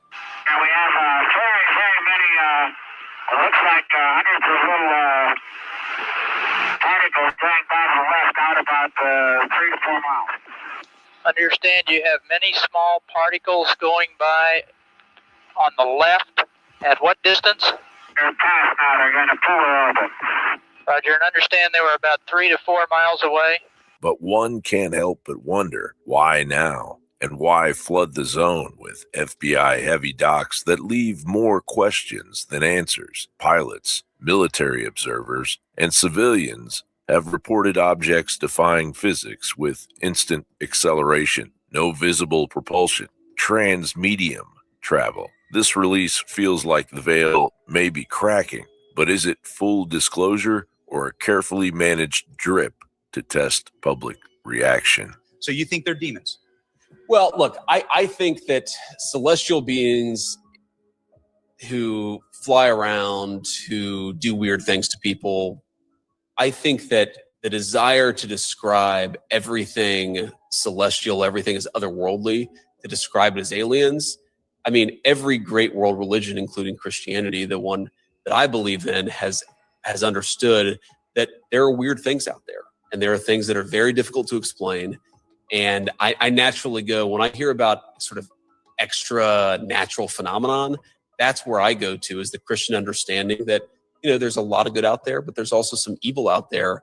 And I think that one of the devil's great tricks is to convince people he never existed. You have a lot of the far-right religious people who don't understand the cosmology and the physics of interstellar travel saying it. And it's a bunch of superstitious claptrap. According to the men who were present, who have the information, they said to these pastors, you're going to have 2 responses more than likely when all this information is eventually released. Now, I don't know what the total information is. I know a little bit about what it's about, but apparently whatever this is, it's very serious.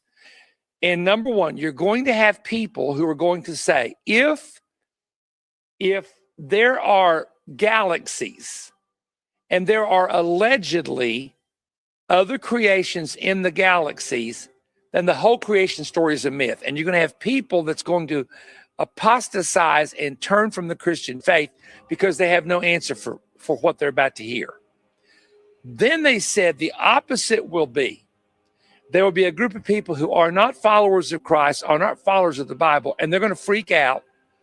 And they're going to come to pastors, ministers, and teachers and say, what is this? Is this really real? This rollout echoes elements of Project Bluebeam, especially with its religious implications. Could it all just be a royal scam? Staged celestial events, fake alien invasions, or religious apparitions via advanced tech to usher in a one world order?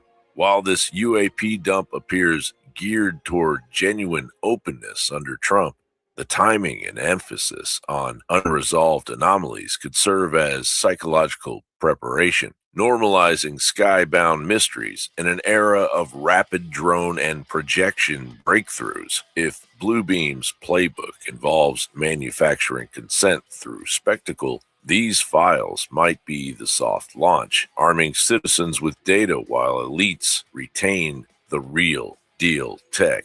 John Bound reporting for the Alex Jones Network.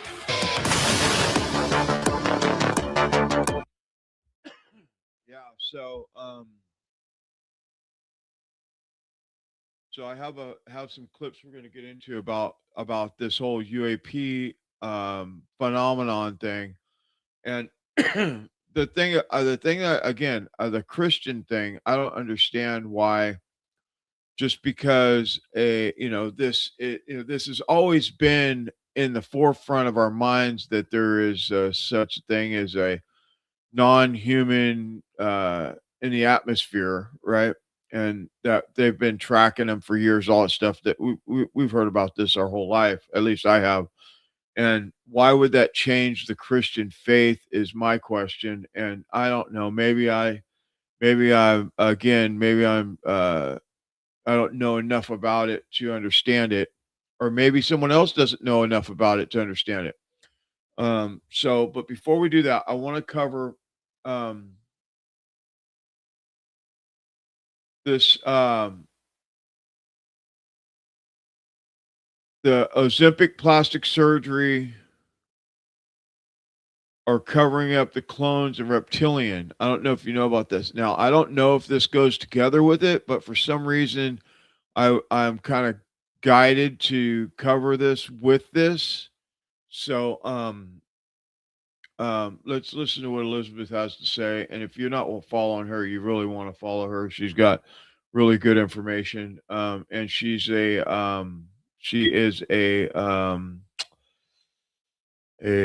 shit. I'll think about it in a minute, and I'll tell you on the other side of this short clip. Okay, hear me out. I have a really wild conspiracy I want to share with you. I don't think anyone else is talking about this. Let's talk about celebrities, plastic surgery, and Ozempic. So I recently saw a couple of images of these celebrities, and one of the things that I've seen for a number of years now is that the trend of plastic surgery, especially to the face, was sort of a program created by the shadow governments to cover up their clones. Oh, don't worry about that. That's just bad plastic surgery. So everyone talks about the plastic surgery and not the fact that the person is very different in other ways. So that being said, now there's this whole Ozempic movement, which obviously is scary for a number of reasons. But these celebrities are not only just looking very skinny, concerningly skinny, and plastic surgeried out, but they're looking older. And as I came across one of these photos of a celebrity, couldn't tell you which one, this thought came to me. Hear me out. It's going to be crazy. What if all of a sudden their source of adrenochrome and other things has run out, and the individuals who used to consume other individuals and blood for reverse aging and health and wellness are now out of supplies. So I looked into it, of course, and I confirmed it. Because their supplies are running out, they're looking for other ways to look younger. And it's not a good look, but it's much better than the alternative of what they were consuming to reverse age. Remember that we're talking about reptilians consuming blood and flesh in order to reverse the aging process of their human bodies. This is probably some of the best news I've ever heard, because it means that their supplies are running out and that the fight that we've been fighting against trafficking is working. For more information about rituals, reptilians, and adrenochrome, and everything else in between, head on over to my website for all of those videos. Yeah, so she's a remote viewer. Her stuff is pretty spot on. She's really good at what she does. She's a remote viewer. So she has done things on a lot. She's got thousands of videos on YouTube or on her website. I think YouTube only holds so many or something, but on her website, she's got all kinds of stuff. She remote viewed Charlie Kirk, Erica Kirk. There's a lot on that. She's done a lot of remote viewing about all the different topics, Trump, a lot of things, and it's a lot of really good information. So it's Elizabeth April on YouTube. If you want to check her out, that would be she'd probably appreciate that. Let's get into this. So we got pastors, more than one, talking about going to a. Let's see. Let me see what's it say. Look at my notes here so I can be clear on what I'm talking about tonight. Oh yeah. So a group of pastors was reportedly invited to a closed door meeting at the U.S. government and told to prepare for possible UFO disclosure and what would happen to their congregation if they stopped believing in God. That's the headline on this. It's crazy. So it's the shit is just wild. And I know that at this point right now, I'm taking this whole thing with a grain of salt. I really am, because I don't know what to believe yet with this whole thing. Are they demons? Are they reptilians? Are they aliens? What are we dealing with here? They give you just a drip, drip, drip, so you never know what the truth is, right? It's just like everything else that we've seen in the last bunch of years. They just drip out these little tiny pieces of stuff, and so you're constantly trying to figure out what the hell they're doing or what they're saying or how they're the whole thing is just. That's why I continue to say that they're all lying to us and nobody's telling the truth, especially your politicians. So stand by. There's so much information here, and again, it sounds like to me a lot of these pastors who were brought into this call or this meeting, it wasn't done in an official government capacity. It's people who are within the government who are also believers themselves who said, we need to get the word out in advance of this so that pastors can be ready. Am I reading that wrong, or is that how you're reading it as well? I think it was a unified effort, but the people that came to meet with us were more former, military operatives, people that have done research, and they've done a lot of activity in some of the UFO disclosure community up into the highest echelons of it, and they came with proof to show us that they were a part of that. Some of the things that they really showed us, Ben, were shocking, things that I didn't know how to wrap my head around. They had images of entities and things like this. They actually did show it to us on their devices. We were not allowed to have our devices functioning in these meetings. It was actually a rather lengthy meeting. in Tennessee, and I was there with the person you just showed a little bit ago, Bishop Alan DiDio, and we were in that meeting together. And I'll tell you, they did go into a lot of material, but here's the big thing. The big takeaway is what they were concerned about was the coming deception with it. And why do I say deception? The deception is that they want to supplant or replace our image of God with a form of enlightenment. This is where the narrative is trying to go. So there's going to be a lot of things that begin to show up. This is what they told us. I even asked them about the lizard people. I said, is this really true? Lizard people? And they looked at me and said, our reports tell us yes. Now, I don't know what to do with that, but I was in this meeting and they said a lot of things that were pretty substantial. But the coming deception, Ben, what they're talking about is they want to replace the deity of Jesus for enlightenment for humanity. In other words, they want to say Jesus is just one of these star people that's coming down. This is the narrative that they're going to use through disclosure, through we're not alone in the universe, through these are multidimensional beings that make an appearance, and then will come information. And the narrative that we heard through this whole thing was this. The government has heard a lie. The government believes the lie, but the government is going to tell the people what they believe to be true. And so when you see a lot of congressional people talking about what they've heard and seen, like Burchett, who I really have great respect for, I believe they've truly seen things. I have great respect for Anna Paula. And I believe that there is some very serious things that are going on, and they've seen it. And yet the things these agents were telling us, when I say agents, they were just operatives that were former military, they had access to a lot of things. They revealed these things. And I'll tell you, by the time we were done, we looked at this and thought, this fits the biblical narrative. This fits last days deception. This fits what the Bible calls the days of Noah, that just as the days of Noah were, so will it be right before the coming of the Son of Man.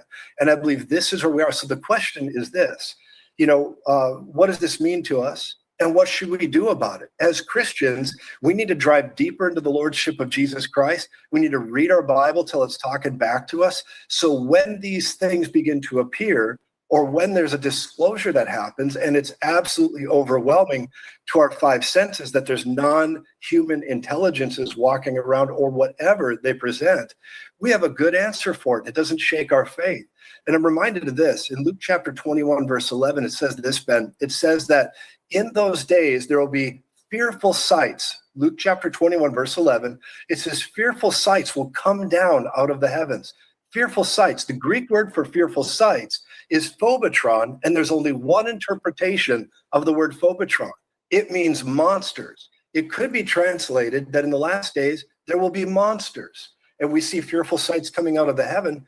I believe the Lord has forewarned us so we can be forearmed in our faith, not be led astray by any strange or unusual doctrine, but simply recognize that it's a last days deception. Even if it's tangible and empirical, we got to remain with Jesus as Lord. And that's the important thing. All right, let me shoot off some rapid fire questions for you about this meeting, Sure. Okay? And I know there may be some things you can't say. I hope there aren't. I hope you just tell us everything. You I'll said try, Ben. there are some devices that they showed you images on, correct? Yeah. And did they show you multiple looking or different kinds of beings, or did they all look the same? Was there more than one? Were there several? It was on a cell phone. Images on a cell phone, showed it to me. And when they showed it to me, there were multiple images, and they scrolled through them. And it was images of creatures in the woods. Now, it's somebody showing you pictures. You don't know what you're looking at other than, my goodness, if that's not AI, that is very convincing. And what I saw was tentacle-like creatures, really tall creatures. Some of them were translucent. You could not see facial features, more like figures that were very tall, very lanky, and there was a number of them. And they had long appendages. And I saw a number of those in these images. And these individuals had said they'd had firsthand contact with some of these issues. I asked them, does this apply to the Miami Mall incident that we experienced, well over a year ago? And they began to say, well, there is information that ties into this. They didn't go into it, but it does seem that there are correlated normalities, or I should say connected issues in that same narrative. In terms of these creatures, did they indicate whether or not those creatures, any of them, are in captivity? And how are they getting this information about what the narrative these things would share with me? Have they communicated with them? Well, they have not. One person did communicate with something, and he really asked that we not tell who he was or what had happened, but he had a direct communication of one of these things where it jumped on him physically. He was in somebody's home. It appeared like a light being came down and all this. And of course, this is his account of it. Sure. And he just began to tell us. And of course, we're staring at this going, okay, like how do you process that? So I said, I just want to quote my friend L.A. Marzulli, let's rebuke first and ask questions later in the name of Jesus. But they began to say these things are being summoned on one level by people that believe they are higher intelligences, light beings, that they're calling down out of the cosmos or out of the other dimensions. Other people believe that they're just purely demonic, which I do believe these are demonic things that we're facing. But what they also said that was staggering, and I thought this was interesting, this will help the audience. They said 90% of what we're seeing in the skies right now is high-level technology. We're seeing high-level government technology, and they began to say, we've researched it, we have data on this, and they began to break it down for us, high-level government technology. But there's a 10% that there's a lot of real that's happening that's unexplainable. And a little bit of a caveat that's very interesting, and I don't know what to do with this, but when we're leaving this meeting, the day after this, I was flying on a plane with a number of my team. We looked out the window and orbs appeared. We took video of the orbs and they're flying somewhat near the plane. They were with us for 30 minutes. And I'll tell you, that's never happened to me before. And I started thinking, if this is happening to me, if this is somebody who's somewhat read up on this, just a little bit, not super up on it, but if it happened to me, it made me concerned. I thought about, what about the average churchgoer, the average individual in America that suddenly they're presented with this type of experience? It could be pretty shaking. In terms of the reptilian part, any of the images that you saw, did they look reptilian? I know you kind of described the figures. You did not see that? I did not see reptilian. Interesting. I didn't see anything reptilian. They were translucent. There was very elongated arms, tall. Some of them were standing in the woods, and it was in the evening. Did they say if these things communicate with speech? Do they speak English? Do they speak in verbal ways that we can understand? They got into that a little bit. They began to say they were beings of light, that some of these higher level UFO individuals, they will call them down or communicate with them through meditation and call them right into their space. And they alleged that some of them meet with these light beings regularly. And when they meet with these light beings, they get data, they get information from them. And that is the source of why they believe they need to tell humanity these are not malevolent, evil things. These are good things. And I believe that is where the deception is, because we know 1 Corinthians talks about the devil can transform himself into an angel of light. And we've got to be those that are discerning what is an angel of God. Are you on God's team or are you on the devil's team? What kingdom are you of? And just because these things are appearing doesn't mean they're good. Even if they appear with benevolence, it doesn't mean they're good. We need to know, are they of Jesus' camp or some other camp? And that is why we've got to evoke the name of Jesus, use the name of Jesus when we run into this stuff. And I believe that will begin to tell us if they're good or nefarious. And you know what? If people say, I'm meeting with an alien, it's like, well, let's meet with them together. And let's use the name of Jesus and see if it holds up. Interesting. Because I believe this is the coming deception. Yeah, let me ask you this too, though. You said they are meeting with them and they believe. Who is the they who's regularly or often meeting? I can't name them because I promised I wouldn't name the individuals, but they are direct individuals who speak to the president. They speak to the government. If I were to name drop some of them, it would pull the mask off these people. But we would recognize those names probably. You would, yes. And these are people who regularly meet with these beings that reveal themselves to them. That's correct. And those people who are in high positions of government and power now believe that these things are who they say that they are the creators. Yeah, and just to be clear, Ben, it's not governmental leaders that are doing this. These are people in the UFO community, the high-ranking ones that advise government leaders that are meeting with light.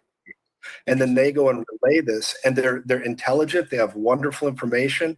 I have nothing but good things to say about them, except I do believe they're meeting with angels of light, and they're being deceived by them.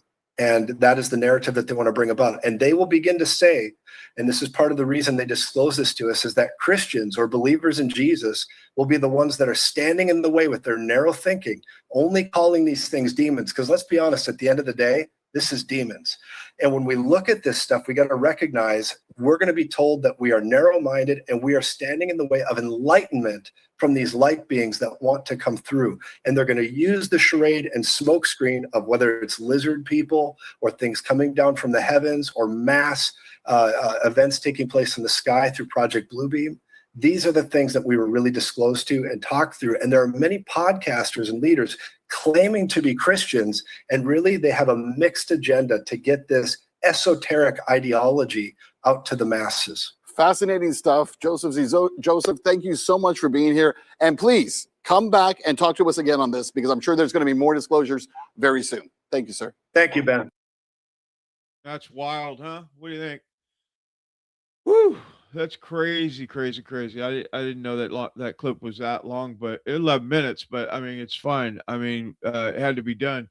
So, what do you think? So you got these beings. They're coming down. They're talking to them. That's a very well-known pastor. I think he's Florida. I'm not sure. But so they're communicating with these beings, long arm, tentacle like looking people, the orbs. I mean, that's a lot of information. And I think the main takeaway that I got from that is you have to be strong in your faith to be able to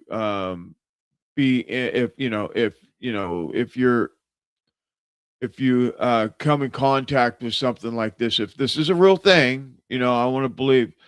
So all the stuff that I've gotten, all the information or investigative work or anything like that from Ben Swan has been, as far as I can tell, 100%. It's always spot on. It's always I've never seen him bring in some bullshit. Okay, so we're dealing with something that is out of our realm. I think I'm going to take Joseph's advice and get closer to God through my Bible, because that's probably the best thing to do. And if you don't believe any of this and you think this is just wacko, great, whatever. But for me, this is major something, because they didn't tell us this, right? They told us that there's some objects that are in the sky and grainy pictures of 1965 or whatever. They didn't show us anything of any substance like this. So it'd be interesting to see. Let's keep going. I got a couple more here. I have a few more actually. They're not as long. Their clips are not as long. But first, let's listen to what Rubio talks about. The 4 planes being. I don't know if this was from the war or if this was from an orb. So let's just play this clip. I didn't know, so I left it in here at this place because I don't know if it's aliens or if it's from the war. I don't know. This morning, we're going to have a classified briefing on the objects that were shot down over the last weekend. First of all, I don't know why it's classified. I do not believe that any of the information that they've shared or are going to share with us is going to be the kind of thing that has to be kept secret. There's very specific reasons why things are classified, and if this doesn't meet the standard, maybe I'm wrong, we're going to find out. Second is this is pretty extraordinary, okay? This is not just a curiosity or into weird stuff about UFOs and aliens. For the first time in 65 years, the United States has shot something down over our airspace. Not once, but 4 times. And 3 of those 4 things, we have no idea what they are, and people deserve to know what they are. I mean, it's pretty extraordinary. You're launching at least $800,000 missiles off of fighter jets over American airspace. That's a pretty big deal. We need to understand why we did it and what these things are, where they come from, who owns them, who made them, why are they here. And perhaps the explanation is easy, and maybe not. The point is that these are important things that the American people deserve to know and that they deserve to hear directly from the president about. Not a political thing here. Okay, people deserve to know, why are we shooting things down? If it's serious enough to shoot down, it's serious enough for you to know something about it. Look, this is a topic I've been on for a long time. because this is not new. It may sound new, but it really isn't. We have been seeing objects flying over restricted airspace in the United States for a long time now. No one took it seriously because immediately it was about UFOs and flying saucers and aliens. And that's not my concern. My concern is that some other country has developed a capability to monitor and enter our airspace, and that we are not prepared to identify it because they have figured out a way. We're looking for airplanes, we're looking for missiles. We're not looking for objects that don't fit that criteria. And strategic surprise is the way a lot of wars start, and it's the way a lot of wars and conflicts are lost. So these are important questions that need to be answered. But you deserve to hear directly from the president and from the administration, not from spokespeople, and not with double talk and not with unnecessary secrecy. We'll see how this hearing goes. I don't have high expectations of it. Okay, so that gives us a little more information about that. But yeah, so interdimensional beings, right? Let's keep going here. We're okay on time, but I want to be able to get through this, and I have two more, and then we're going to talk about it for a minute here. Stand by. I think that Grush, when I had talked to him on whether these were specifically extraterrestrials or alien in origin, he said interdimensional. He refused to use certain terms, and I think that's incredibly important because I think that that's really the question we're all wanting to know, right? And so I'm actually going to have a sit-down conversation with him and ask him to come back and talk to us directly, because it seems that we are getting more information from the source than going into a skiff and then not being able to tell you guys what we're talking about. Is this stuff that we just as humans might not be able to understand if it's interdimensional? I think that we can understand it. I think that it's just, it's an approach, right? I mean, like, remember, we just now for the first time in history really had Congress have whistleblowers come forward credible that we're telling the entire world that there is something other than human life forms. Grush said that those were interdimensional beings. He refused to use extraterrestrial and alien. I think that's important to know. Right. So they're staying away from the it's an alien thing, it sounds like to me. This is pretty interesting because I was listening to the Dark Journalist today, and he was talking about this, but and he said that this is a real thing, but he never went into this kind of a deep. He never got this deep into it. So it'd be interesting to see what comes about from these new reports that came out today and yesterday, because these reports that I'm playing are new. Let's listen to what Joe Rogan has to say about this. Well, I'm sure you're aware of this narrative about the missing scientists and scientists that have turned up dead and been killed. 100%.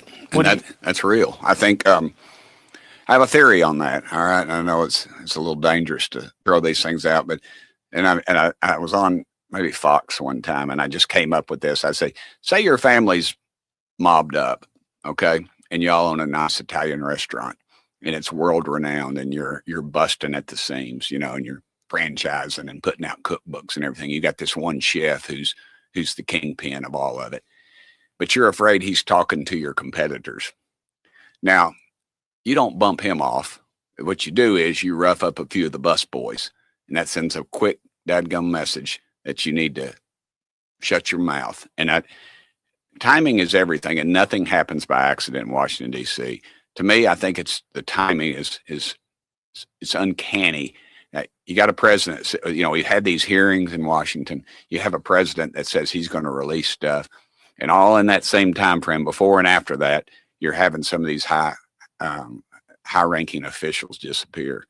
And to me, nobody disappears in this country unless they want to disappear. There's cameras everywhere, and to me, it's just it reeks of a deep state sewer.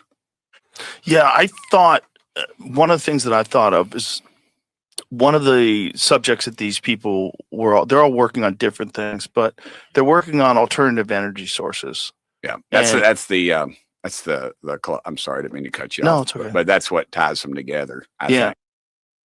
Yeah. So it sounds like there's a little. Excuse me. There might be a little tug of war going on, right?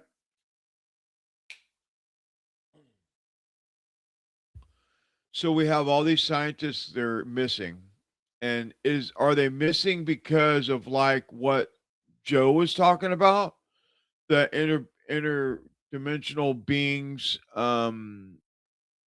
which is a good way to explain. I think that's a good way to categorize it.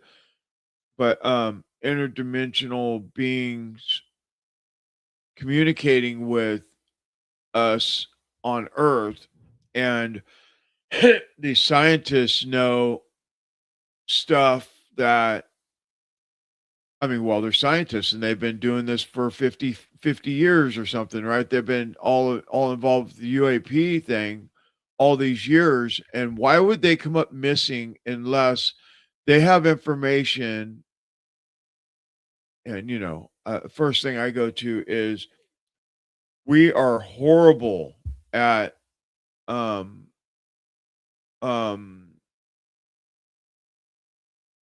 there's so much corruption in government. I don't know, how it went, how we could lose so many scientists within a few years, and a lot in the last 12 months since Trump came out and talked about it. There's been a lot of missing or dead, and that one girl that was on that video earlier, her boyfriend spoke out, and I don't know how I don't know the authentic how you say that word. I don't know how authentic it is what he was saying, but it was on a podcast, and he was talking about how they were at their house and there was like a car across the street, and then they like did some kind of a energy weapon on them, and all this stuff, because they killed her too and said that she committed suicide. So I mean, there's a lot about this that I'm not, it doesn't, there's a lot on this that doesn't make sense. So if we're communicating with aliens or what interdimensional beings, we're communicating with them, or someone is. It sounds like more than one person is talking to these people. And does that mean that the scientists that are missing were communicating with these interdimensional beings, and that's why they're missing? Or did these interdimensional beings snatch them? Because remember, the one lady, what's her name? I can't remember her name. She was hiking on a trail. Her and her husband was hiking on a trail. Her husband was 20 feet, only 20 feet. That's not very far. It's like not, it's like 7, 8, 9 steps, right? It's, I mean, like, not very far, like right there. And she was there, and then all of a sudden she was just gone, like poof. Now, could that be? It very well could be the aliens doing this. I mean, it could very well be something like that. I don't know, but it seems like there's more to this story than what meets the eye. Way more.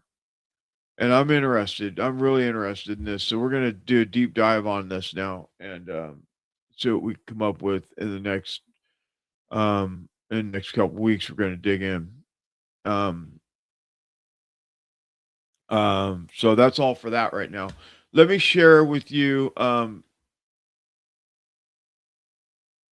Comey in custody. Now I don't know if I couldn't find well, I didn't follow up on this, but I got a clip where Comey is in custody. Stand by. Well, Comey is in the courtroom, and the hearing is starting now. The very first appearance of this former FBI director accused of threatening the president's life with that post on Instagram a year ago with seashells in the sand. This is the first hearing that will happen in this courthouse, the Eastern District of Virginia. But this is a case that's charged in North Carolina because that's where that beach photo was taken. This first appearance, Comey now being under arrest in the courtroom. He's going to be before a So they arrested him in the courtroom. What that said that they arrested him in the courtroom. Huh, interesting. All right. Well, we'll see how that goes. I mean, I was very shocked that they arrest anybody in this administration. So, I mean, hey, cool. That's great. I mean, because really, when you think about all the stuff that Comey did, he is a scumbag for sure, part of the deep state. Now,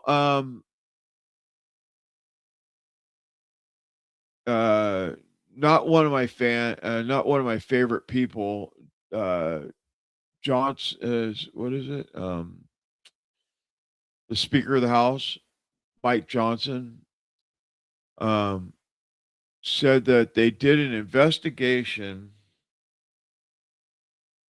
They had investigators submit fake applications with no social security number, no citizenship documents, and no income records, and 23 of 24 were approved.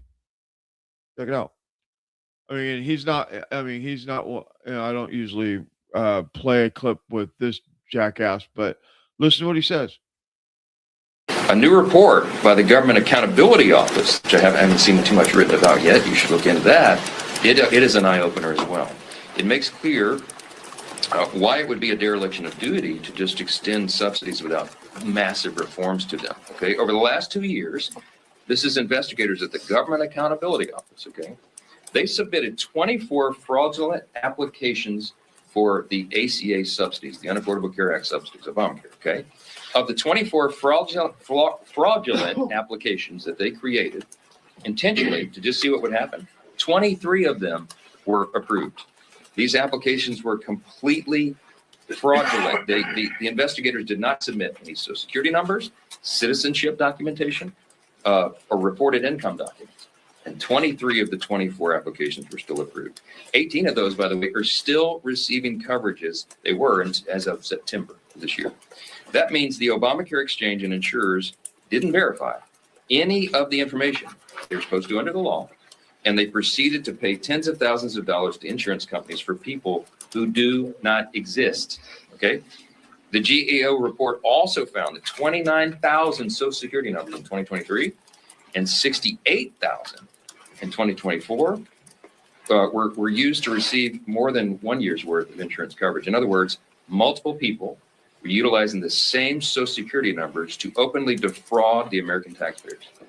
The GAO also found that more than 94 million was sent to insurers on behalf of dead people. Okay, this is the system that Democrats in Congress want to extend without reform. It's unbelievable.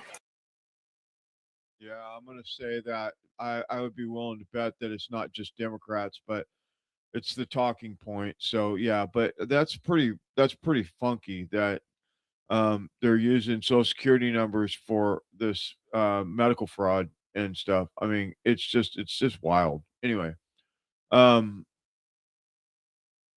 gonna play a clip, another report. It's about our favorite place. What's it called? What they call Disney? They used to call Disney the happiest place in the world or something like that. I'm going to play this clip and then we're going to talk about tomorrow on the show. When I do my show tomorrow night, we're going to get into this because this is disgusting stuff. It's about the pedophiles at Disney. Let that sink in. They arrested a bunch of people at Disney Cruise Line and Disney working for Disney for child sex trafficking and all that stuff. So stand by.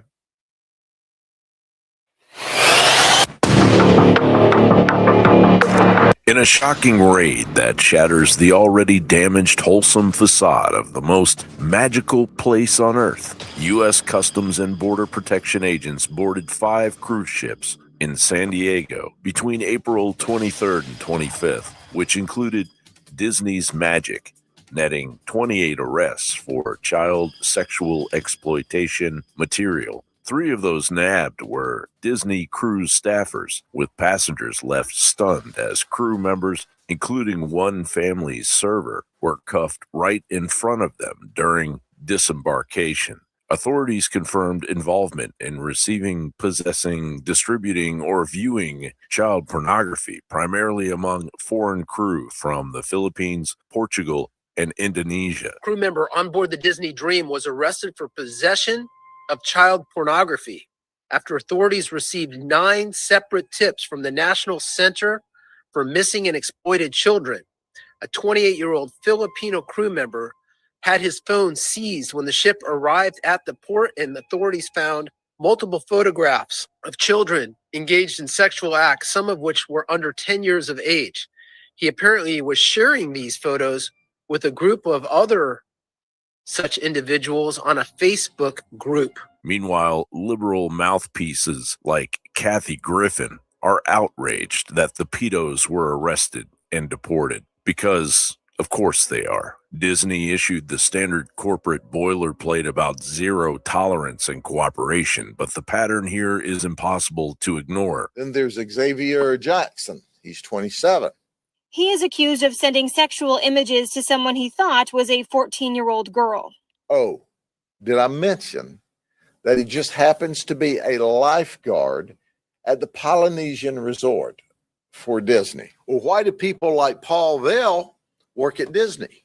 Because that's where the children are. He had 540 counts of child pornography from newborns to 8 years of age. Deputies stormed their Davenport home, the one with Mickey and Minnie out in the front yard and a security jacket hanging in the car. Inside, they say they found child porn on Thomas Wheeler's computer, with kids ranging in age from 9 to 11 engaged in various sex acts. Detectives arrested 10 men and a 16-year-old boy as part of an undercover child pornography investigation. One of the men worked as a project manager at Walt Disney World. Another worked at Legoland. With investigators telling us that this pastor and also a Disney hotel employee was downloading child porn images while on the job, but apparently he was also doing more. Disney put a system in place to take screen captures every 3 seconds, recording Cuthbert's every move, even as he wrote an Easter sermon while he watched the videos. This is how investigators say the Disney worker solicited at least one boy through his Xbox. Charles Proctor. He's a 56-year-old electrician at Disney World. Proctor is charged with 11 counts of possessing child porn.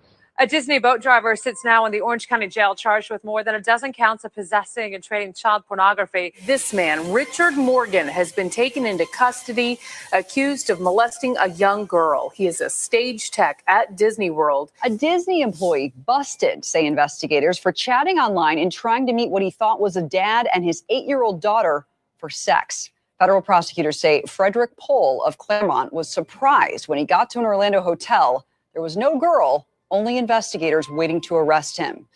And this man is waiting to go to trial. Polk County deputies arrested him last year for having child porn. Of course, Disney isn't the only theme park with cases like this. Employees from SeaWorld, Legoland, and Universal have also been arrested for similar crimes. State police have just arrested a SeaWorld employee on charges of making and sharing child porn. Some downtown Disney visitors are shocked tonight as word spreads that an employee there was arrested and charged with molesting a 9-year-old boy earlier this month. How deep does this rot go in an organization that markets directly to kids? Passengers filming the chaos on the docks weren't just witnessing arrests. They were seeing the mask slip on a billion-dollar machine that profits from trust it lost years ago. John Bound reporting for the Alex Jones Network. Draft politicians for World War III. That is so wild, dude. I mean, we knew that Disney was bad, but I mean, that's horrible. That's just horrible. Well, anyway, we got it all done tonight. That's great. I got all the clips. It's I think it was 35.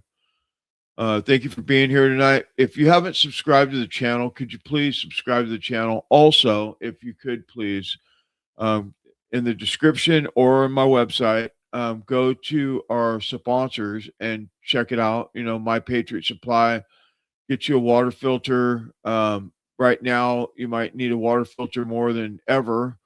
With all the forever chemicals that's in our water, they're relatively inexpensive. They also have restorable food and generators and all that stuff. Just go check it out, please, and subscribe to the channels. Buy some restorable food. Your support helps us to continue to do this work, and we appreciate it. We just want to bring you the best content. We want to bring you the most accurate news, and that's what my job is here. So with your help, it's appreciated. Thank you guys very much. We'll see you tomorrow night, probably 9 o'clock, because I think we're going to family tomorrow. It's Mother's Day weekend. Make sure that you love on your mothers and your wives, and make sure your kids do something nice for their moms. And we'll see you tomorrow, man. God bless you all. Be safe.